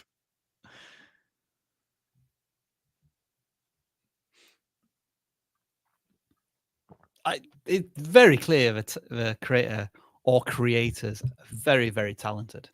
So Jake Fellman took his really, crazy animation skills and turned them into a channel that started with Among Us characters. And he made his own version of the Among Us characters and made hundreds of shorts with them that were really, really short. So you have these animation skills and you have people on board to help. So you and your team could create instead of this robot did really well on its own, but you could take a really memorable looking character similar to that what Jake did with Among Us and animate it yourselves in a different way and make some really cool shorts, style animations. Like when you have these unique talents, it's kind of about choosing how you want to use them on YouTube, but throwing everything at the wall, if you're trying to develop an audience, it's just going to kind of confuse everybody who subscribes to your channel. They're never going to get the same thing twice. And that's not really a great thing when it comes to YouTube and trying to build up that consistent audience of people coming back over and over. You want to make a video that one person you want to make the videos that one person could always come back for. You want that same person coming to your channel every single day. Yeah. It is very clear that this creator is very, very talented at making videos. And the animation that we can see, I'm seeing from this title that it sounds like, Dan, this animated short maybe took them a year to make. Yeah. The problem lies here, whereby we watch this and we think this is incredible. The animation is fantastic. OMG. I can't wait to see what they do next. And the next thing you do is this. I'm like, huh? This is completely different to what I just watched. I'm not a huge fan of this. I think I'm gone. I'm moving on. And so that's a worry in terms of from the audience perspective. Yeah. How do you make this a channel where from video to video, people are going to want to come back and watch more? I think, Dan, you've just said that. I'm kind of repeating what you said. But I just want to emphasize that there is nothing necessarily wrong with the content on an individual basis. It's the long-term marketability to a certain audience who's going to come back and watch more than one of your videos. Yeah. And I feel as if that might be where the struggle is for this channel. Yeah. But I mean, one thing that they're not lacking is talent. And that's great because a lot of people have to develop those skills over a really long period of time. So I'd say that channel has like the opposite problem of a lot of channels we've seen, where the skill is there. Now it's like the marketing. Yeah. While Dan was saying that, I picked a gaming channel. This is Mano Doge, 1,400 subscribers, and it's incredible, Dan. Like the transition, I would say, definitely over the last 6 months, from almost like 95% long form content creators to now, I think the split is about 80-20. Yeah, I would say like 80% of creators are now test playing with shorts as well as doing long form content, and then just shorts exclusively channels that probably makes up 15 to 20% of our channels we're auditing, and this is another example of it. Absolutely, and it's really cool to see. It's cool to see that YouTube's created this other platform within YouTube that so many people are able to create content with. It does make it hard to audit from a channel audit perspective. It does, yeah. Because the way, and again, we can look at this and clearly see that the channel focus is kind of missing still here. Like, you're going to get some decent views sometimes, and then sometimes you're going to get almost no views. And that's what we see happening here, because the topic jumping that's happening on this channel it's a bit all over the place. Like, sometimes it's doing different jumps and things. It looks like sometimes it's like, yeah, so a homeless man gets $50,000. He cried. And how does that compare to the Roblox stuff? Like, YouTube is still going to use a recommendation system to, so if people watch shorts from your channel, YouTube's going to be like, oh, you really like this creator, don't you? Well, here's some of the other stuff they've done. And if it's nothing like the stuff they originally watched and or subscribed for, then YouTube's going to be like, oh, sorry, I thought you liked them, but you always skip their videos now, so never mind. So again, it's really, truly about catering to the same viewer, that one person. What could you do to get one person to consistently visit your channel every single day? That same person. This is all weird. We'll come back to that in a minute. Just looking at the clips, the faces I'm seeing on the clips, and some of the titles, I'm not sure how much of this is your original content. Yeah. And you may say, yeah, it's all my original content. I've edited it all together. But when I say homeless man gets $50,000, feels like a clip from somewhere. Exploding cop in GTA 5, maybe that's from you. Stranger surprises old lady. Again, that feels like a clip from somewhere. So in terms of originality, I have some questions. And then if we go back to what on earth this was, Dan, we can't see the video length, so I don't know if this is just the same saying hi to Enderman. All right, let's just play one of them. Let's do this. Right, okay, that was one of them. Let's just play another random one. Let's do this. Is that exactly the same clip? Yeah, I think it is. Let's just do one more. Let's do this. So this is where I think YouTube Shorts is still somewhat a little broken. Like, how can that be being served up thousands of times? Yeah, I'm a bit puzzled by that. And again, this just raises more questions and concerns about what the channel's intent is here. It's subs. I mean, it's the banner. It's burnt into the videos. So the lesson here, like, if you're taking content from other people without permission, you obviously shouldn't be doing that. So instead of like give any more practical advice to this channel, I'm just going to say this just for everybody, just for your benefit. Our advice here when we see channels like that is, who is your channel for? Because you're not going to get a couple subscribers if you figure that out. You're going to get all the subscribers. You're going to get all the people who are interested in that topic coming to your channel, because you are going to you're going to be thoughtful about who you're making content for. And like I said, if you cater your content to one person, like a specific person, you're like, okay, Bob loves my videos about blank. You will always be able to cater that content to that audience, because you're always catering to Bob. Bob loves these types of videos. So if I make a video about something else, Bob's not going to watch, and I don't want that. I want Bob to always watch. And that's what I'm trying to drill out into everyone's heads right now.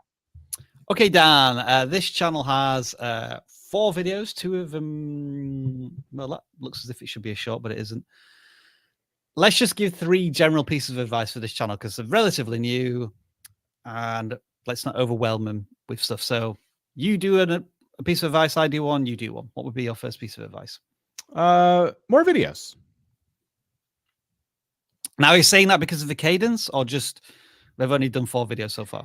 Yeah, it's the cadence. There's 2 from a month ago, and then there's been a couple this month, and they're all very different. So that's another obvious piece of advice. But I wanted to use that. I was going to say, well, yeah. you egged me on. I'm sorry. I was going to give it to you, but you pushed me. No, stop it, Dan. Stop it. I'm choosing that. I want that. So, comedy, delicious food, cricket. They're all different topics. You even hint at that actually in your explanation of the form. It's about comics, cricket, and football. Our suggestion would maybe, oops, I shouldn't have done that. Our suggestion should be to pick a lane for the next 10 to 15 videos and go down that route. Probably cricket. And have you got one more piece of advice, Dan? I'm sorry, I stole that one from you. No, you're fine. It's hard because there's only 4 videos. So the other part of more videos is just I actually want you to throw a lot of stuff at the wall. Maybe dedicate yourself to cricket for 20 videos and then try ice cream for a bit, just dedicate yourself to something for a while, like get a really good baseline of content, get a good understanding of how to make videos in the first place. You're going to get more comfortable with it. And that can give you some more data to kind of work with. I'm pleased to see that the YouTube glitch has now been fixed. We have more likes than viewers right now. So well done, all of you, for solving that issue that we had earlier on in the live stream. What helped is that so many of you left. So thank you. Next channel we're auditing here, the Bullet Maiden live streamer, daily uploads, funny gaming moments, 200+ subscribers. Dan, Overwatch, Call of Duty, Crash Bandicoot, a couple of games being played here, and heavy shorts influence again. Yeah, I would say this person's strategy is to take clips from live streams, turn them into shorts, which is a totally valid strategy. I'm not seeing any streams on this channel, which means maybe they're putting them private when they're done, or they could be on Twitch. So again, also valid. There's a lot of streamers and stuff that do good work doing that. I guess we should watch a couple of these and just see how they're being edited. I'm thinking that. So there was obviously a return to YouTube here, because we're making videos 2 years ago, and I jumped back into it a month ago, and plenty of shorts that they're testing exclusively.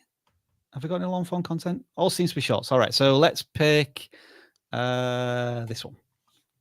This is not Call of Duty. I don't know what to do. Ooh, this person looks cool. I don't know what is this person? Oh, I've seen this Tracer person. What does she do? What does Sombra do? She's cool. I'm trying her. What does my right hand do? How do you shoot? How do you ADS? There's no ADS in this game. Wait, what am I hacking? I keep ADSing with the right one and it doesn't do anything. Sensitivity is terrible. It feels like I'm playing at 5.5 in COD. That has some fits. Okay, so it took me way too long to figure this out. And I'm going to give similar advice as what I gave earlier. But I didn't know why this person was so confused until I read the title. And the problem is, and this is just, I think, a problem with shorts in general, people don't typically look to read the title of what they're watching. They just kind of look for the context in the video. Because this happens, Dan, because next one, This is how big I haven't looked at the title. from a sniper rifle is. Okay, scroll back up real quick. I want to see that one again, how it starts, the sniper rifle one. Right, okay. This is really hard to do on desktop. This is how big a bullet from a sniper rifle is. It's about Is that what you want us to see? That's the title of the video, right? Like, it's not literally the title, but I'm saying as far as the shorts audience is concerned, that's the title of the video. This is how big a bullet from a sniper rifle is. Like, it just hits you in the face right away so you know what you're looking at. So what this person should have done is some voiceover before the recap clips came up. Recap clips meaning what happened in the live stream. Of this is what it's like when a Call of Duty player jumps into Overwatch. And that would have given me the context to understand why you're so confused, because I was starting to get frustrated. I'm like, why is this video here? Like, they don't know anything about the game.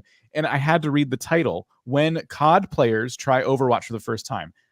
That phrase is the perfect title, and also for shorts, the perfect intro for people to hear and then even see as text on the screen. when COD players try Overwatch for the first time, I want you to physically say that in your edit, and then the video can play. And I think more people are going to watch all the way through because now it's a funny video. Now we understand why you're so confused. And it's just that little bit of context that we needed to like get us into the content.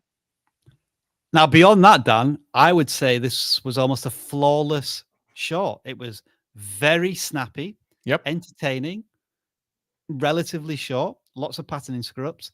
I think they've really considered the format that they're putting this into, the vertical format, and how they've created this square image. They've got like a bit of a blurred background. They've put themselves in a prominent place reacting to it, and the captions in there as well. So I think a lot of effort has been put in behind the scenes to get this looking a very watchable short. So I want to give them credit on that. Yes, absolutely. I love the channel name too. I think this person, in terms of branding, has like a lot of stuff figured out. I think the shorts, the style that they're in is consistent. Even if you're playing different games, I think you're probably doing a really good job with your branding, turning it into like a personality gaming channel. Yeah, I think the views your shorts are getting are a testament to the editing that's going into them, to the entertainment value. But I think you could be getting way more views with just that little push at the beginning, just that little bit of extra, like, this is what you're watching, viewer. Like, stick around, don't scroll. Like, this is what you're about to see. So presumably, Dan, they're taking their Twitch content, repurposing it as shorts, and likely, I was going to say probably TikToks as well. Yeah, there was TikTok on there as well, yeah. Which is pretty cool. Yeah, it's awesome. Well done, Bullet Maiden. Yeah, we're impressed with the start you've made on YouTube. Let's pick a non-gaming channel. How long have we got? Okay, a little while to go.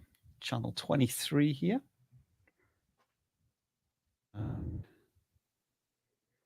It's a stock market channel. I don't know how you run a stock market channel these days, because, isn't it? Just don't buy anything. You're going to lose money on it. I think now is a great time, honestly. Well, maybe not yet. You gotta wait until it hits the bottom. Now's a great time to invest in a stock channel. Jonesing for stocks. So my first impression is, when I try and weed out the shorts, the thumbnails aren't jumping out at me and making me want to click.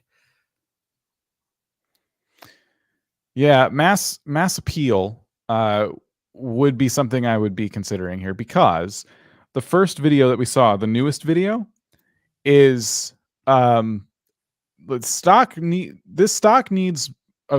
market needs Michael Burry.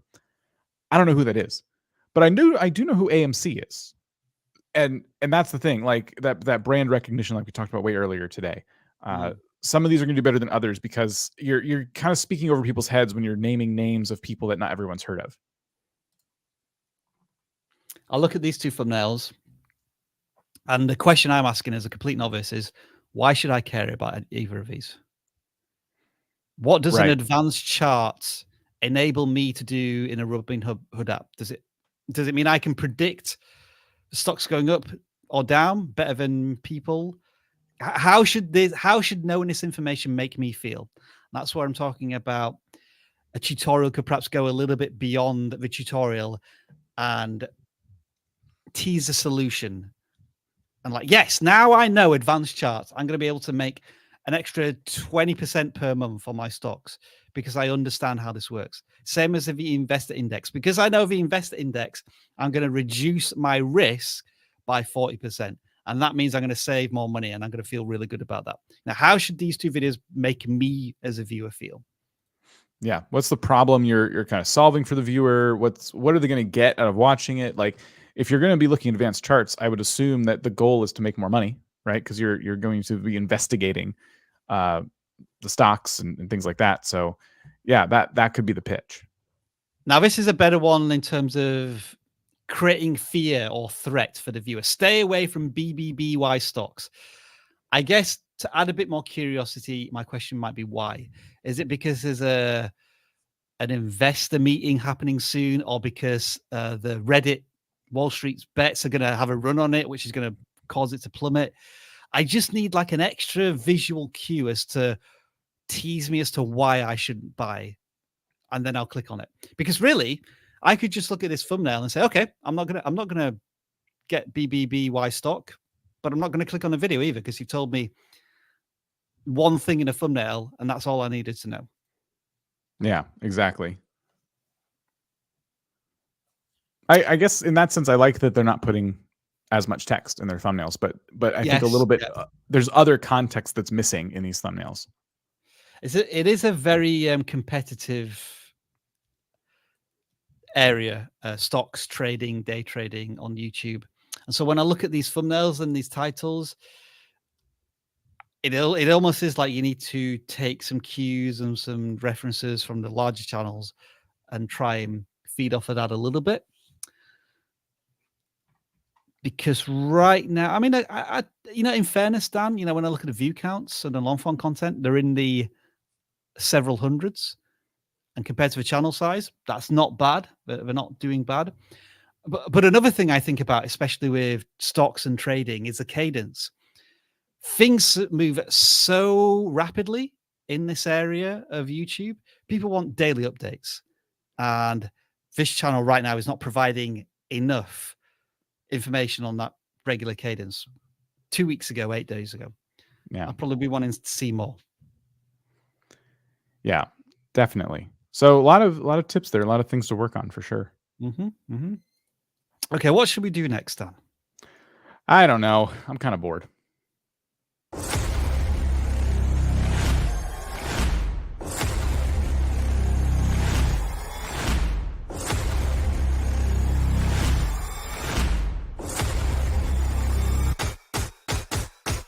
All right, let's see what we got here going on. It's terrible. What a waste of technology. I don't know why people do this to themselves. Absolutely trash.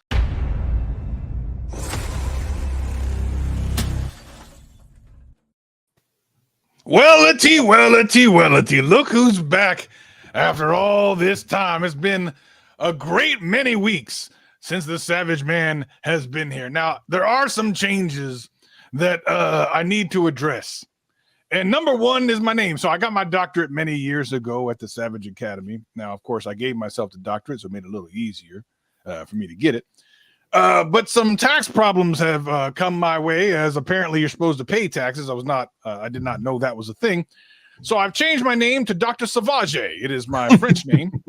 So from now on, please call me Dr. Savage, as that's how you need to pronounce it so that the IRS doesn't come after me. How is everybody, ladies and gentlemen? It's good to see y'all. Let me just practice that. Dr. Savage. Savage, yes, indeed. Savage. All right. It's been a while, fortunately. Yeah, I was thinking about that. I took a little time off. I was meditating up in the high lands of the Himalayas. And, I was thinking about things, and I realized I was wrong all this time for many years. And it takes a lot for a man like me, a savage man like me, to admit when he's wrong. I was wrong. I thought the problem was Dan. The problem is not Dan, ladies and gentlemen, with this live stream. I thought it was. I was so wrong. The problem was Rob the entire time. And my 7-point plan to completely cancel Rob for the rest of eternity is coming to be. In the coming weeks, I will unleash the plan to get rid of Rob forever. Ladies and gentlemen, I have figured it out. The worst. I agree. I agree, Trucker. What just happened? Well, let's find out. Savage, what you usually do is savage some channels. You don't audit them. You savage That's them. right. We can throw a couple channels up here. Now, look, before anyone gets twisted, because sometimes this is a problem. Some people don't understand. They're like, I waited for 3 years and then I got savage. That's right. All you did is you waited 3 years and you got savage. That's what you did because you didn't ask what this was about. If you really don't care about your channel, you just want to come up and be like savage, then just put your name here. Today's savage comment will be called, what are we going to do? What are we doing today? Cancel Rob will be the hashtag cancel Rob, as we are working on that for the next couple of weeks. I can get my plan together. We're going to cancel Rob. If you type that into the chat, you might get selected, and I might tell you how terrible your channel is. I can't wait. Excited to see some real trash channels. That it's pretty frequent that we see the trashy channels here on the vidIQ. You're getting a lot of love, actually. Listen, everyone loves me because they know that. You know why people love me, Rob? This is why I have to cancel you. Because I'm real. I'm very real. People like, you don't even have a British accent. Tell me you actually have a Southern accent. I've heard you without. As soon as you get off, I hear you. You go. Oh my God. You don't sound nothing like that when you're not on a live stream. I've met you in person, and you have a Southern accent. You're fake. You're fake. That's why I'm going to finally cancel you after all these years. Okay, who's first? All right, let's draw one. You're not going to attempt the almost offensive there accent? Nope. Nope. I'm not. I don't want to get cancelled yet. Jorm. All right, Jorm. Let's see Like a worm that has germs. A germy worm. Jorm.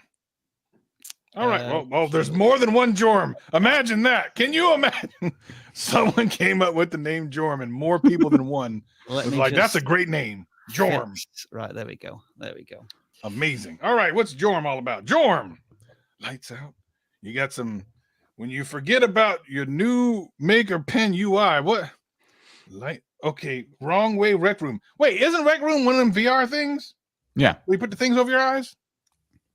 Is that what that is? Yeah, I think so. I think so. Yeah. Oh yeah, because look, you can tell because when you see the little avatar thing, they ain't got no feet. That's the one problem with VR nowadays. You ain't got no feet. What's the point? You know, some people are into feet, and some people like to look at feet. I don't personally. I think feet are ugly, but some people like feet, and when they do, they don't go into VR because ain't no feet in VR. Let's see what's going on here. What is your favorite? What is that? A donut and Rec Room. So this person makes a whole channel about donuts and Rec Room on VR with no feet. Well, don't quit your day job. My guess is he doesn't have a day job. Let's be honest. Let's move on to the next one. I love how Savage has to look down beyond his glasses in order to see the screen. I can't see regardless. Let me tell you, everything's getting bad over here, Rob. I'm telling you, it's right. real bad. I'm not gonna lie. Let's draw another one. I hope you enjoyed that Savage audit because we got more coming. Great matter, anecdotal. Planning with Dona. Oh, that's channel name so long. I don't know if I'm going to be able Look to how long find it is. Planning with Dona. Donna S. Yeah. No, everyone has a French accent. Dona. Yeah, that channel name's probably going to be too long. I'm afraid. Oh, it's too long. Yeah, the name is too long. Look, it's getting cut off. That's frustrating. Damn, Dona. Damn Dona. All right, here we go. She's a Dona. She donated blood. Look at that. She's a Dona. Can you see them in any of these? I'm trying to look up in the messages now. Oh, to see the actual chat name in full. Yeah. Do you want to try that? Donna Smith Wilson. Donna Smith Wilson. There you go. She got 3 names. Sorry Good about for that, you. Rob. You got a lot of names. That's a fine name. Donna Smith Wilson. What is Just Donna Smith Wilson? wait, just focus. This is a Savage audit. We have to be clear that this is a Savage audit. Well, Maybe she saw. not what you were hoping for. I already did the disclaimer. It's too late. I know, if you done went this far, it's too late. You got to read the instructions on the box. That's why I don't eat everything. Listen, I bought some dog food the other day. It looked real good. It says human grade. My eyes are bad. I'm not gonna lie. I thought it was the peas, and I put it in a plate. That's my own fault. That's what happens here on vidIQ. You need to read what it says on the tin. That what this say. What's that thing with the picture with the glasses? I can't see. My eyes are bad.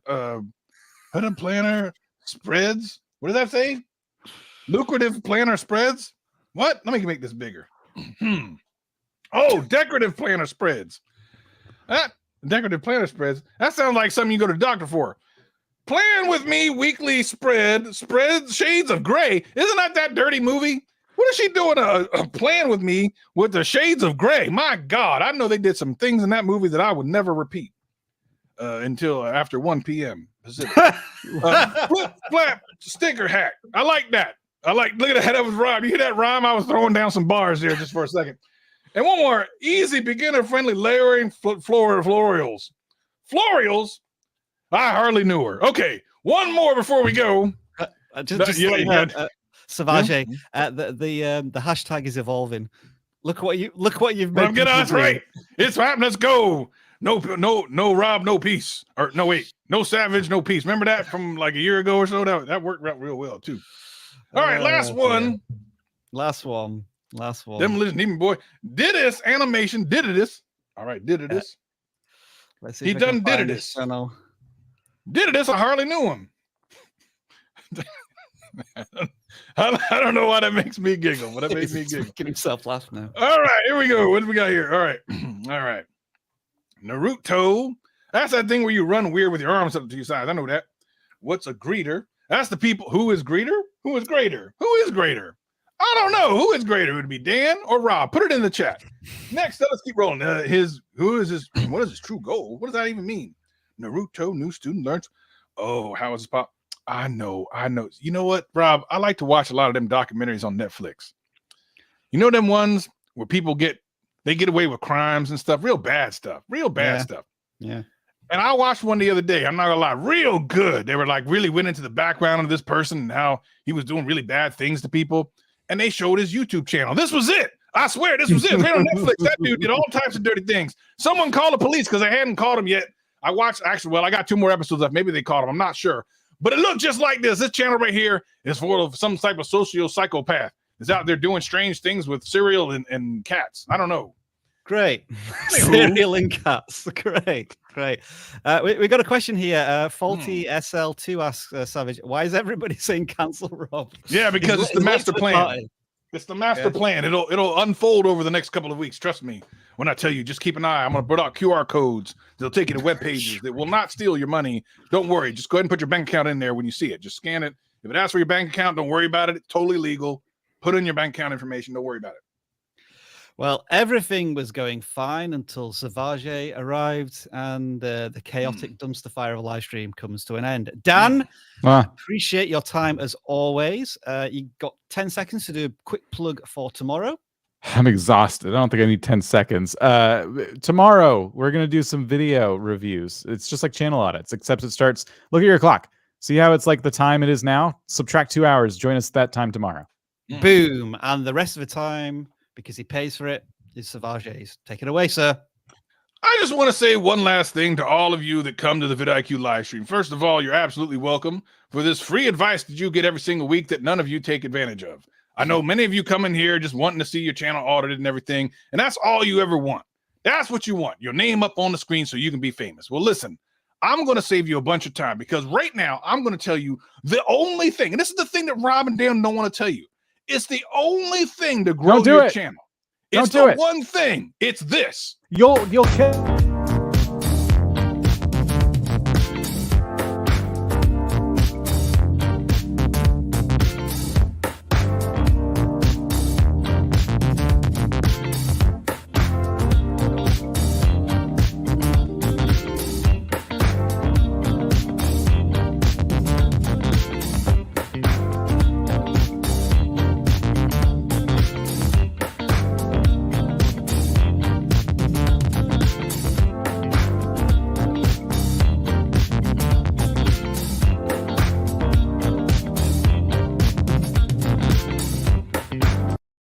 All right, a little bit of a bonus here, because I did tell you that I want to show you what the crystal maze was very early on. So the crystal maze is this. That's me. That is me. You can see it's me. Yeah. That team got 10 crystals. 50 seconds of time in a crystal dome. This is from the 1980s, by the way, which is why all the haircuts are big and full and fantastic. Now, if you get over 100 gold tokens through that little letterbox there, in there, you walk away with the numero uno prizes. If you get any silver ones in there, they will be taken away. So enjoyed this. This is my childhood right here, folks. I wanted to be on the crystal maze all of the time. And there was a children's special. Never got onto it though, unfortunately. So anyway, we'll skip forward now. We'll get to a bit where they actually go in the crystal dome. And now this is a bit that we were referring to earlier on. Start the fans, please. Oh yeah, start those fans.